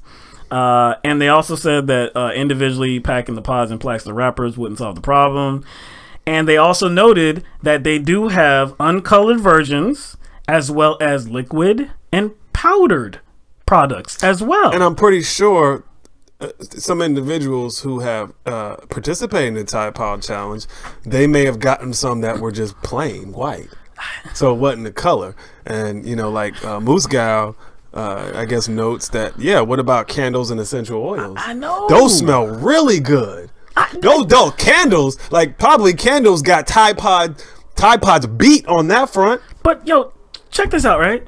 And if these things are so dangerous, right? And a parent can't keep their child away from it for some reason. Now I know, I'm a parent myself, so I know that there's some things that your children get access to that it's just not there in your mind. You're like, oh my gosh, let me get that away. That happens, but chemicals like that, they should be put out of the way of children. But the thing about it is that, do you have to buy Tide Pods? You don't. Again, so you can buy the liquid version. Yeah. You can buy the powder version. You don't have to buy a product from Procter and Gamble at all. There's many different products on the marketplace. Why do you have to buy a Tide Pod? They don't have a monopoly on the market. So basically, so even the approach doesn't make sense because they're kind of sending instruction to one company. Man. Even if you're going to do this, and even as a legislature going to try to approach this, even though it's dumb. It's very dumb. Even if you're going to try to approach this, the way they're doing it doesn't make sense because that's just one company. Not only just one company that makes that product, there's other companies that make the same kind of products. And as far as just for detergent, laundry, and there's other products on the market that I can say the same thing about. Because how far is it going to go? How far are they going to go? I mean, you're going to say, wait a second. That toilet cake, it looks too much like a Jolly Rancher. We got to do something about that. You know what I'm saying? Like, how far does it go? Like, oh, damn it, that sponge, that looks like pound cake. Yeah, exactly. People might try to eat that. People might try to eat that damn that dishwashing liquid. Exactly. Looks like Ocean Spray fruit juice. Yeah, like some Kool-Aid or something. Kool-Aid, like how far do you go? But see, again, back to the root issue, what these politicians are doing does not address what is going on. It doesn't address what the real problem is. The problem is that these just stupid teenagers are actually ingesting poison, stuff that they should not be putting in their mouths and actually swallowing. That is the problem. Not little kids, not the elderly. Okay, if you know, because I didn't know that there were cases of elderly people with dementia actually ingesting this. I didn't know that, but now that we do, but the dementia, don't buy it or put it up, put it away. It's not the. But see, they have dementia. They could probably put other things. They probably put other things. They just focus on this one thing that they try. Right. Again, the problem is, what did I say? The Poison Control Centers has reported 154 calls to poison control centers. That's the problem. That is due to teenagers purposely and actually, putting it in their mouth and ingesting and it. Actually, and again, it's like sometimes I think how can you legislate that away? I think sometimes we can like get into like this tunnel vision, or like be prisoners of the moment for the biggest thing. And I'm like, Muggs have been ingesting all kinds of things throughout the course of his, like, remember the Ajax? Yes. Muggs were eating Ajax. Yes. It's not a new thing. It's just that everything is more on social media now, so it makes it seem worse. And actually, maybe it being on social media is a good thing, because it has the potential to fizzle out quicker. You know what I'm saying? Because things that are popular last month go away, like, and nobody ever tries it again because that's not a trend anymore. Because essentially, that's what it is. It's not really a Tide Pod challenge. It's more like a Tide Pod challenge with an emphasis on getting attention.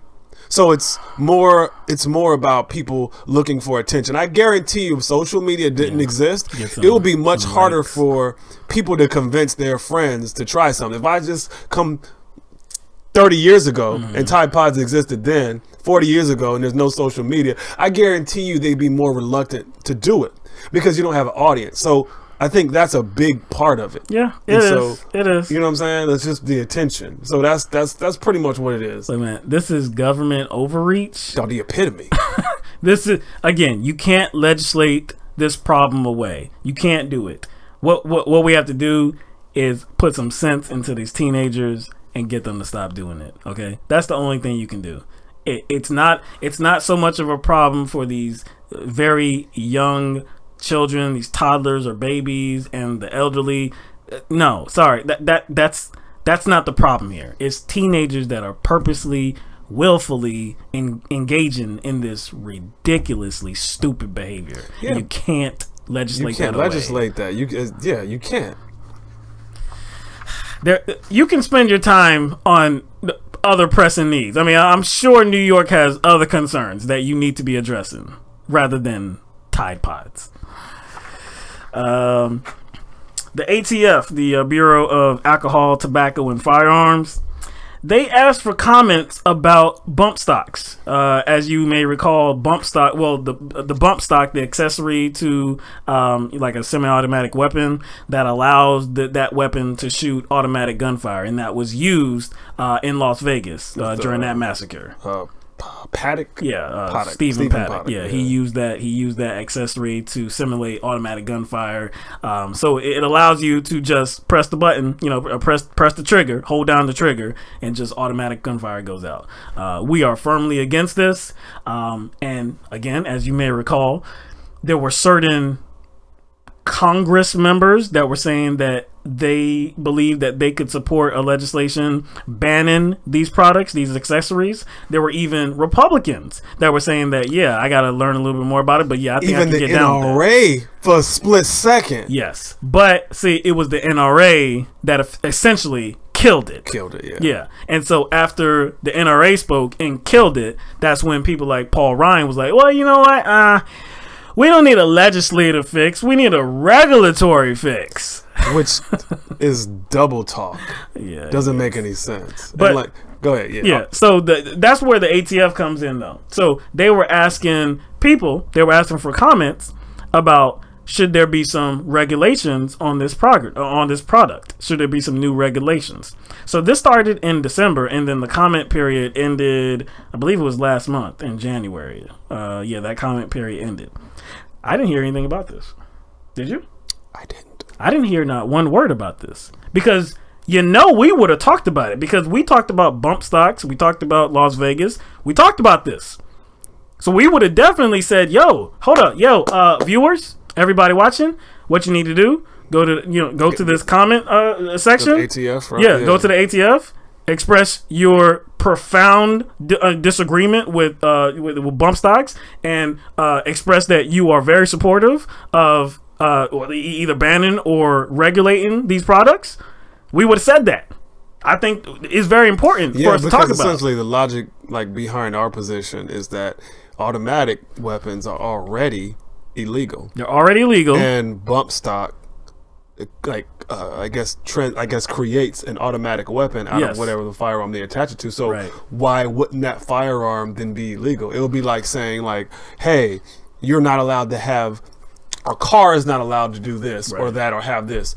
So if you buy an accessory that makes your car this, it would essentially make your car illegal. Yeah, and that does happen. Like your wheels can't be a certain height, or you can't, like a muffler. Yeah, exactly. But for some reason, the same case does not apply to guns because the way the government looks at it is that there's nothing altering the gun, the weapon.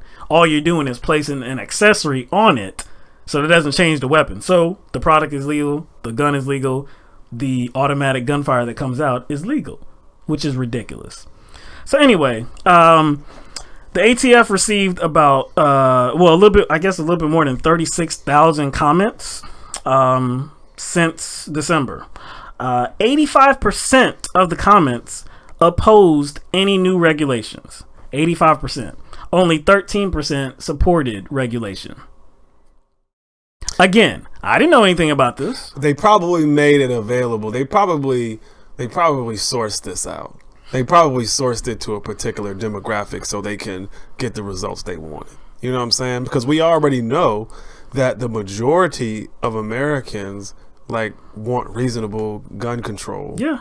You know what I'm saying? Exactly. And see, just think about those results, because there have been polls done about bump stocks, and for the vast majority of people believe in banning them or regulating them. So there was a poll done by Quinnipiac University, and it said 70% of Americans supported a ban on the bump stocks. Now, let's see. 70% of Americans support a ban on bump stocks, but in this, this comment, where the ATF is requesting comments from the public, and 85% of them say, no, don't do anything. No regulation. And actually, that's a pretty inefficient way to kind of, to take the temperature. It is an inefficient way on this issue, because how do you know, number one, whether people are not commenting, are they counting people's comments once or twice? What if there's 5 different comments? Can you only comment once? That's true. Where are these accounts coming from? Can I have 5 different accounts? If you're gonna do it in this kind of format, then why wasn't it exposed to everybody? Why wasn't it, why didn't you have every single corporate media outlet say, hey, you know what? The ATF is doing something pretty important. They're wanting your feedback. I didn't see that. I didn't see that. I saw no articles about this. I saw no reports about this. Nothing on CNN, nothing on MSNBC, nothing on, of course, nothing on Fox. Well, Fox News probably did it on the sly, maybe. I don't even know. But somehow they were able to get the people that do not want anything done on guns. They want no new gun regulations, no new gun legislation, nothing. They don't want anything done. Somehow they were able to attract mostly those people. Yeah, because that's probably who they sought after. Yeah, so they targeted. They targeted. That's ridiculous, man. And again, the comment that comment period is over now. So we'll see how they proceed. Yeah, but see, it's right? just funny how like 600 casualties from an unintentional shooter. 60. Yeah, about 60. 60 casualties. Yeah. And well, the injuries, my bad, casualties. Oh, okay. You talking 60 about 60 casualties and like 500, 600. What was it? 600? I think it was down below the final number is below 500, I believe. 500. So those are intentional. That's from an intentional shooter, right? Right. So that calls for no policy change. No policy change. But a linebacker killed by an undocumented person unintentionally through a drunk driving accident. Yeah. $80 billion. Yes. Wall. Yes. That's a policy change. Yes. And if you're not familiar with what Mike is talking about, Indianapolis Colts player was killed on the side of the road. A drunk driver, I guess, ran into the car, and him and another person were killed because of that accident. And this person that was drunk was an undocumented immigrant. Of course, that accident happened because he was undocumented and not because he was intoxicated. Not only, I think it's kind of ironic for Trump to kind of use this to undergird his push for a wall when it happened to an NFL player. Most likely somebody who would call a son of a bitch. No new regulations, man. No new regulations. You know what I did find, though? And this is something that I didn't hear. Right here, man. Right here. City of Columbia, South Carolina.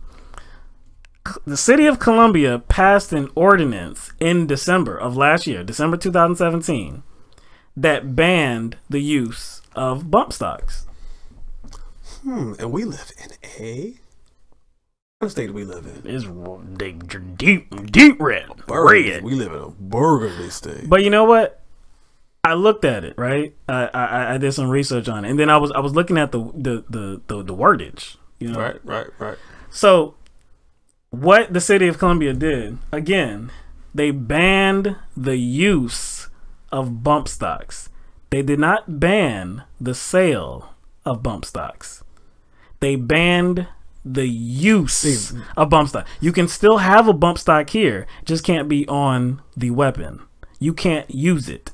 But if you're somebody like Stephen Paddock, do you care if there's a law that says you can't use it? No, the problem is that you can get it and that you can put it on your weapon and cause extreme damage. That's the problem. That was for they were trying to I guess, write it in a way that made it look like they were trying to help, while at the same time keeping the sales solvent. So they are fulfilling the needs of the NRA because the accessory can still be sold.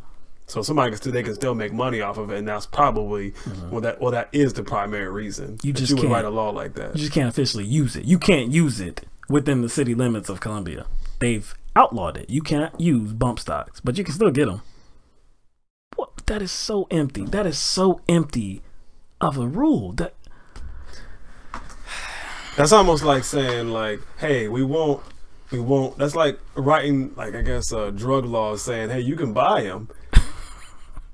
We won't penalize stores for selling cocaine, right? But we'll penalize people for having it. Doesn't make any sense. It makes no sense whatsoever, man. Or penalize people for using it. It doesn't make sense. All right, we're gonna open it up for calls now.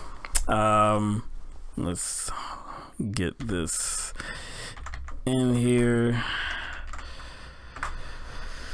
All right. Now let's make sure that we will be able to hear you and that the audience will be able to hear you if we have any callers, which I hope we do. And we can kind of set it up too. We have a few more things to talk about, but let's see. All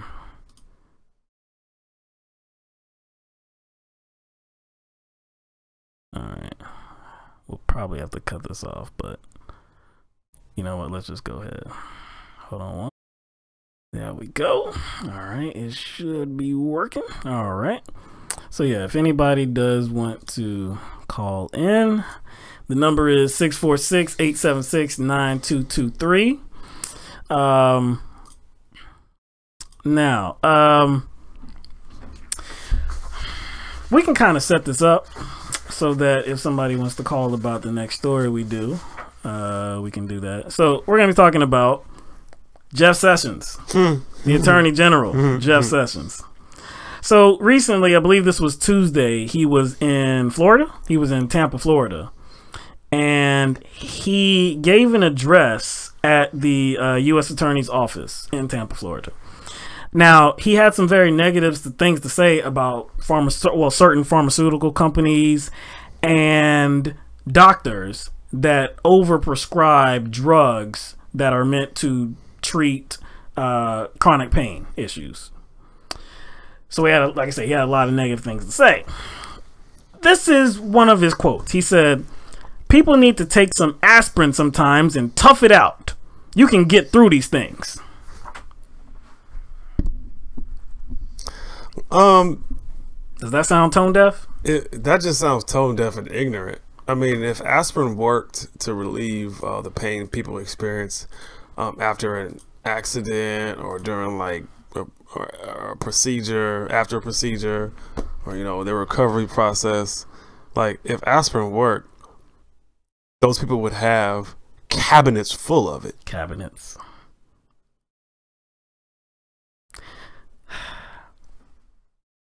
There's a reason why there is stronger medication. Okay. Now, we understand that some of this medication is very addictive. So, I mean, like, we're not in agreement with that aspect of it. I mean, like, that's a horrible thing for, you to have some injury of some sort, for you to be experiencing some chronic pain. And then as a result of taking like some opioids or whatever, you get addicted to that drug. And in a lot of cases, it does lead to heroin because they can offer the same kind of feeling. And if they can't get the prescription, yeah, exactly, they're going to get off the street. They're going to go to, of course. But my thing is that he didn't even actually address the question, because it was about because this was about the over prescribing. Right. His answer kind of did not, I guess, follow that question, because he just made a blanket statement as if it's not needed at all. Right. Like the medication is not needed at all. It wasn't about the over, which is the problem, or maybe the process, I guess how they're prescribed, and maybe they're not, the regimen is not properly dosed, or there maybe need to be a new process and how they wean people off. So he didn't even attack it that way. He just said, at all. He said, take some aspirin, tough it out. You can get through this. It's all negative, period. Look, this is a guy, he's a bad guy, man. You talk about chronic pain, and again, it's tone deaf because you're not really addressing the concerns of people that are actually going through this chronic pain. Aspirin is just not going to get it done. They do need stronger medication. Like when you're in the hospital, if you just got done with surgery, this mug is treating it like it's just some headache. They don't give you aspirin. He got a sore shoulder from lifting boxes or something. Exactly. Sometimes people have to take morphine because of pain. Right? Exactly. So, I mean, again, he's not addressing the concern at all. Now, this wasn't the only speech that he gave or the only address he gave. He was, later on that night, he was at the Heritage Center. He was at the Heritage Center later on that night. And he was talking about the same thing. And he referenced some DEA statistics. And he said something like 80, what did he say? 80%? I guess 80% of opioid addiction comes from people who were formerly taking medication Right. for chronic pain. Right. It acted as a it acted as like a gateway. Right. Like they were on like pain relieving medication. Right. And then it kind of led created a pathway. led them to addiction, led them to heroin. Yeah, that's about 80%. And that was a DEA statistic. DEA. Yeah. I think it's fair to say that the DEA is not some sort of like marijuana advocacy group in any way. Now, see, you brought up marijuana. Why'd you do that? Why'd you bring up marijuana? What do you mean why'd I bring up marijuana? Well, we didn't talk about marijuana yet. Why'd you bring up marijuana? But you brought up DEA. Yeah, I know. Well, because we already know that how they class marijuana and how Jeff Sessions like supports that.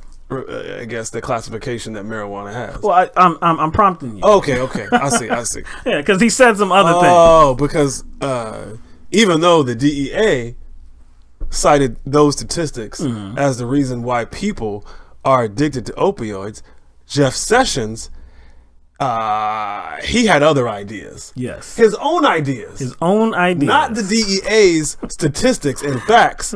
He said that people are led to be addicted to opioids because of marijuana. Yes.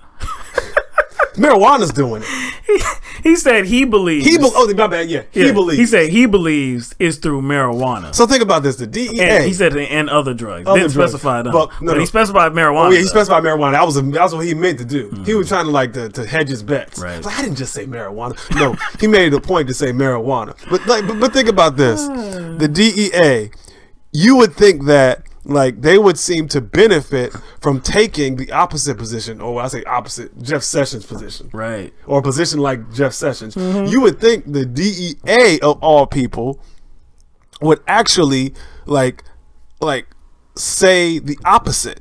Like they are taking the objective position here as far as giving like actual facts and saying that it isn't concerning cannabis. It's not concerning cannabis. This is the DEA like putting objective facts to the Attorney General. But Jeff Sessions, as we all know, has proclaimed a war on marijuana. He wants to crack down on marijuana. So of course he's gonna say, "Oh, these numbers, I don't really know what to make of them. I don't think they're really true.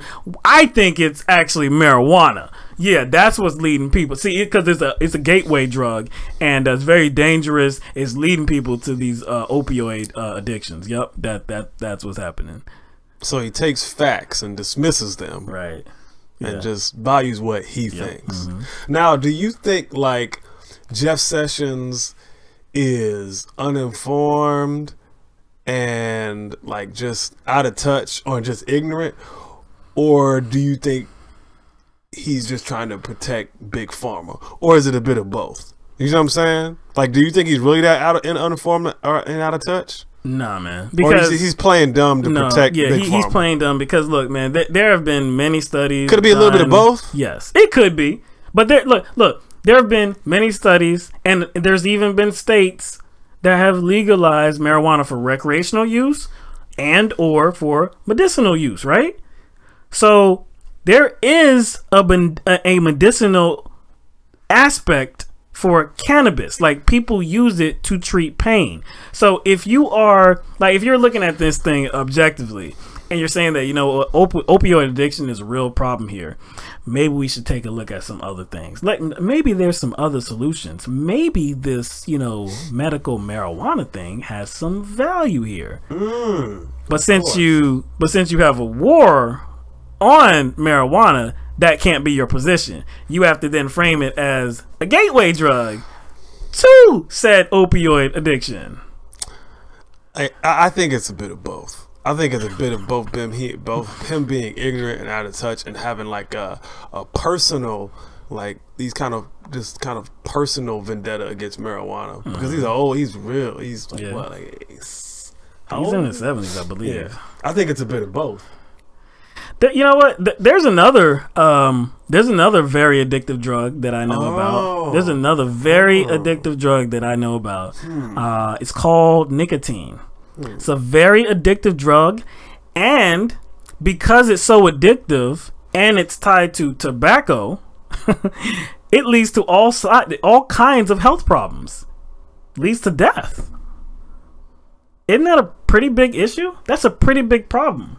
Oh no, it's always been a big problem. It's always been a big problem. But for some reason, that product is legal. This very addictive drug that causes so much damage to a human body is legal. But somehow he didn't cite that as being like some sort of gateway drug. No. No. Did not. I'm still looking for these like these marijuana deaths. I'm like these you know, like, I mean, I know you could. I mean, I know that some people are addicted to marijuana because, I mean, like they're addicted to the way it makes them feel. But where are the overdoses? That's what I'm looking for. I haven't seen any yet. I really haven't seen. And also forget recreational use. Let's talk about medical marijuana. Has medical marijuana produced any disastrous results?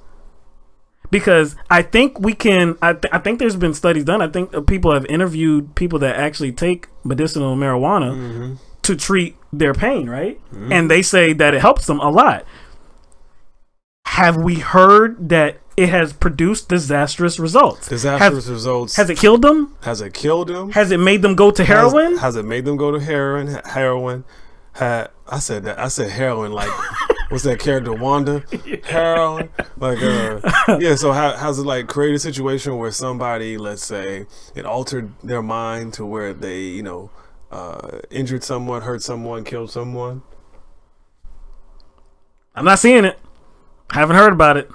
You know, you see people like on the street, like, you know, like scratching and, you know what I'm saying, like. Off some marijuana, like leaning forward. No, you know what I'm saying? No, I haven't. I really haven't, man. I really haven't, man.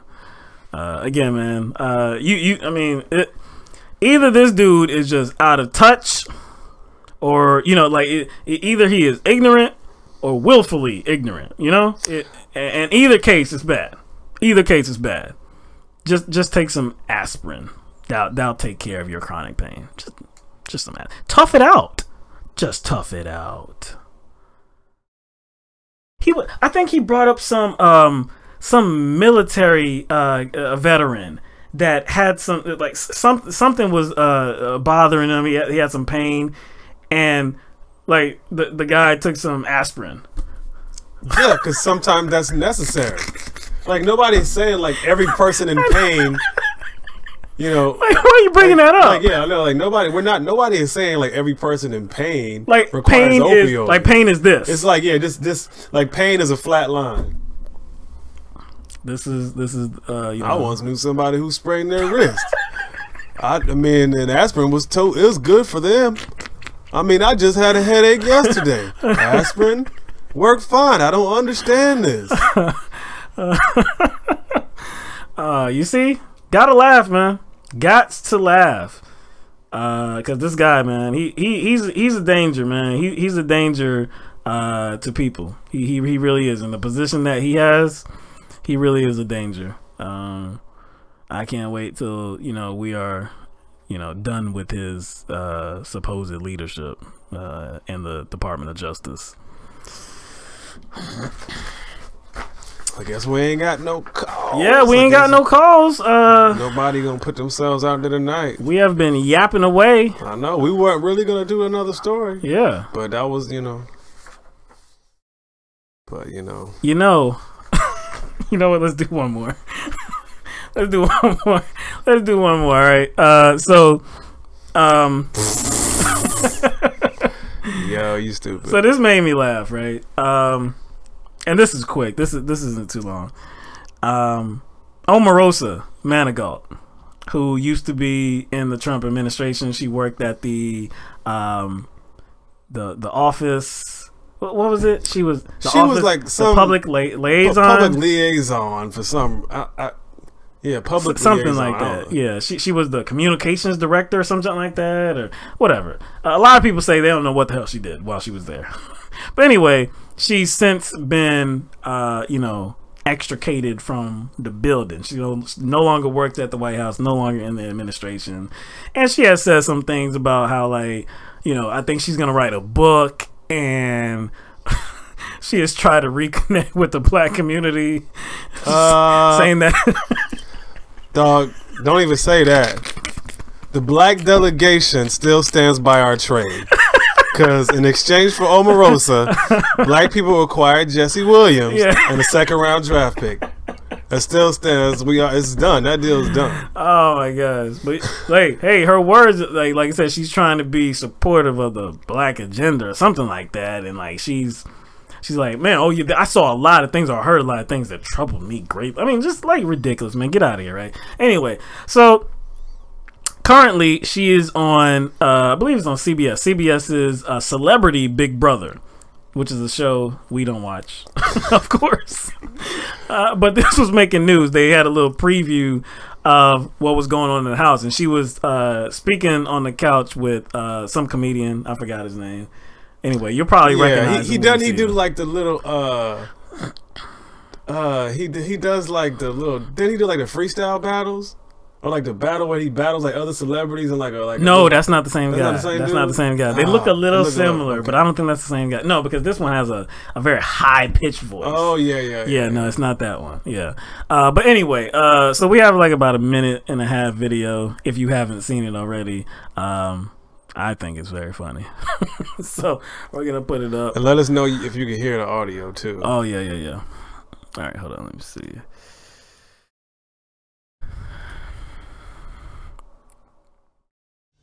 And from the outside, can I tell as a voter, a citizen, I never got it.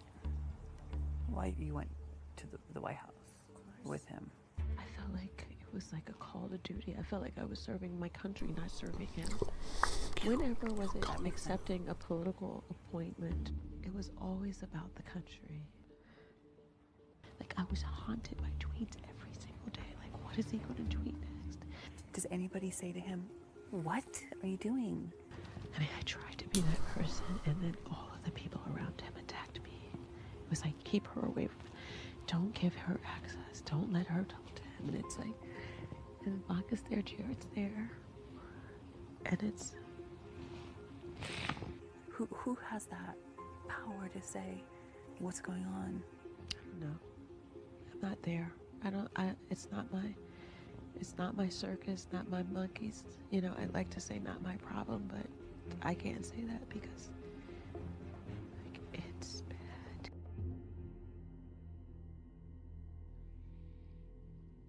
Should we be worried? Don't say that.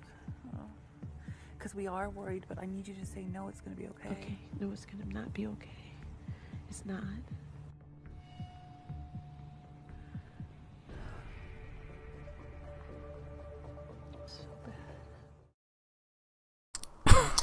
So now we saw some messages in the chat saying the volume was low, but according to the software, it was up high. It was so up. So we don't know.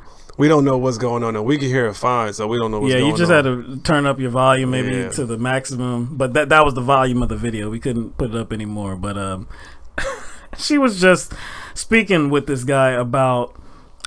He was asking her, I guess, why she. I guess joined the administration. She was like, hey, well, I never felt like it was me serving Trump. It was me trying to serve the country. You know, that was the bigger priority. It was her, she Call of Duty. It was her call. It was her Call of Duty. Yes. She was a first person shooter in the White House. A first person shooter to Donald Trump. Yeah. But it was about the country, wasn't it? It was about the country. Yeah, she was a first-person shooter to doing the good thing. Yes. And then she was talking about how, like, it was too much because it was like every day she was like, what is he going to tweet now? You know, what is he going to do? And I'm whispering. I'm whispering, even though I know one's going to hear.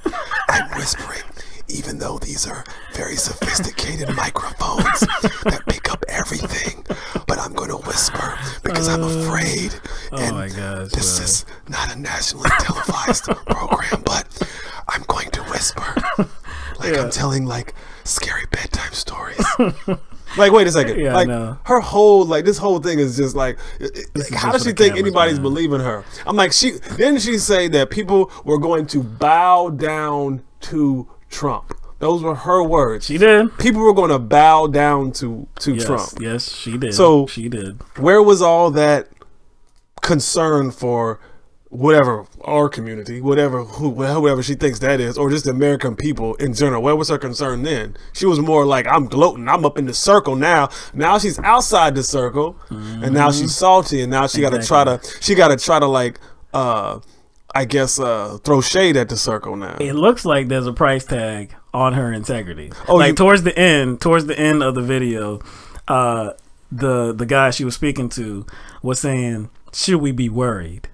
And she said, she was like, yeah. Yes. And he was like, oh my gosh, don't say that. I mean, like, that's what we all believe, but I don't want you to say that. I want you to say everything's gonna be okay. She was like, oh no, it's not gonna be okay. It's not. It's just not. It's bad. So did something change about Trump?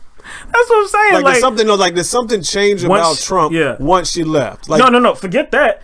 Did something change about Trump once he got into the White House? But that's what I'm saying. Yeah. What I'm saying is like it doesn't seem that she like fought this way when she was there. No. So my thing is, if she's like, Trump must have changed as a person. That's what I'm saying. Because if she thinks this way now, that means she was thinking that way when she was there and experiencing all Trump was. But the entire time she was there, she was boosting him up. Right. She was saying that he was good for everybody, including black people. Like she's an upstanding guy. Y'all don't see the real Trump I see. But Trump according to her now, since she's gone, she has a lot to say about some things that she said that were very uncomfortable and things that she felt very negatively about. She's going to spread that in her book, I guess. But again, so we didn't see a change in Trump. I don't think anybody saw a change in Trump from Trump campaigning for president and Trump actually stepping into the White House. There has been no change. Actually, if there's any change, he has just ramped up his deplorable behavior. Wait a second. Right? And it's like, what she said, I was afraid what he was going to tweet next. I didn't know what he was going to tweet, man. It's like, is Freddie going to come out? I tried to tell people, I tried to get close to him, but they wouldn't let me close to him. Get out of here, man. She is just like a self-serving opportunist. She was like, oh yeah, I tried to be that voice, that could talk to him, but they were trying to keep me away from him.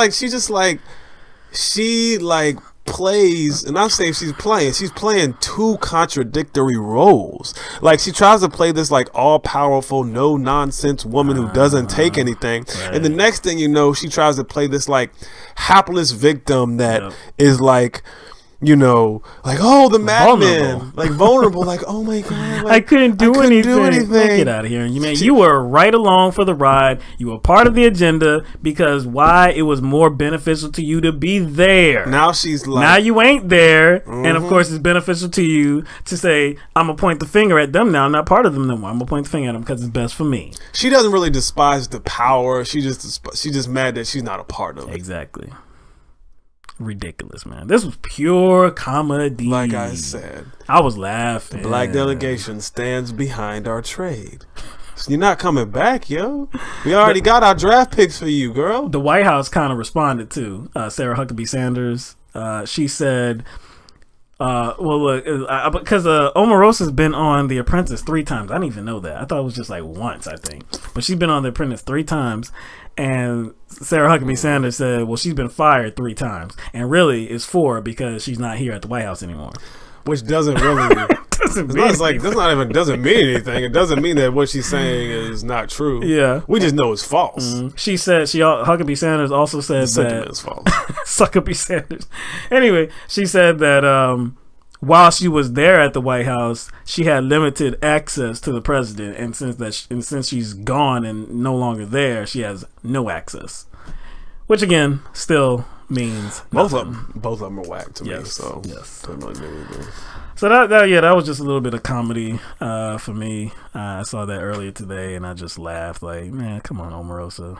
Man, nobody's buying this, man. Like, how gullible would you be to actually believe what she's saying? Like, this is not an act, for real? Not an act? You didn't know who Trump was beforehand? Really? That's special. And see, I actually view some of the voters that claim that same thing. Oh, I didn't know who he was. Bullshit. Like, you know what I'm saying? I honestly, like, when people are, you know, they have those forums with Trump voters that feel as they've been shafted. I think it's a bunch of bullshit. No different than I think Omarosa's little fake, you know, sentiments are bullshit too. Because essentially, like what gave you this impression that this person was like this? You had no evidence. So even you claiming that you believed him and you believed he was going to do things falls empty to me. You know what I'm saying? Where was the proof in the pudding? Proof in the pudding? There was no proof. And that's it wasn't based on anything. It wasn't based on anything. So I don't feel sorry for you at all for feeling like you got shafted because. Oh, please. You know what I'm saying? Omarosa's going to be just fine. Just fine. She's going to be just fine. She's going to be just fine. Keep doing what you do, man. That she's going to be just fine, man. But all right. That is the end of our show. We are going to get up out of here. And we will be back after the weekend. And of course, it's always a long weekend that we're gone. Hope everybody enjoyed the show, enjoyed the program, and everything that we had to discuss tonight. Thank you for everybody that was here with us. I believe we got some contributions from Jim. Thank you very much, Jim, for supporting the channel, supporting the program. And everybody that's been here in the chat, Jenny Lynn, always here, Grandma Christine, Marsha, Aaron, Miss Tree, Carly, Marsha Smith, Diesel in the house, Marsha. I think I already said Marsha. Yeah, because at Jay, Terra Break, I think I saw Recluse too. True. Once he commented once. And a special shout out to all of our patrons on patreon.com/LTMB. Thank you for always supporting us financially. It's a big help. We can't do without you. So again, we'll be back next week on Tuesday, same time, same place, with a whole batch of new stories to discuss. Sure there will be. I can't even imagine what will be, you know, newsworthy at that time. I guess by then, of course by then, I have come on, they're not going to shut the government down. So if they already haven't come to an agreement, I haven't seen that in my news notifications. So whatever. I'm sure they're going to come to an agreement tonight, though. I'm sure it's going to go through, and they're not going to shut the government down, which means that DACA is going to be hanging in the balance. Even though Paul Ryan has said that there's going to be a vote that comes to the floor, I have no faith that that's actually going to happen, but we just shall see. So, hope everybody has a good night and a good weekend. And we look forward to seeing you on Tuesday. We'll be on Facebook in a few minutes. In about 5 minutes, we'll start the LTMB After Dark, where I guess there's a few other things that we have to talk about. Some stories that they're not really stories, just little things. Yeah, little things to note.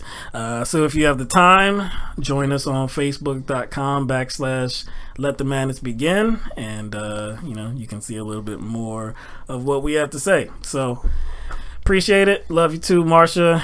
Thank you for being here, and we're out. We'll see you on Tuesday. Let the madness begin.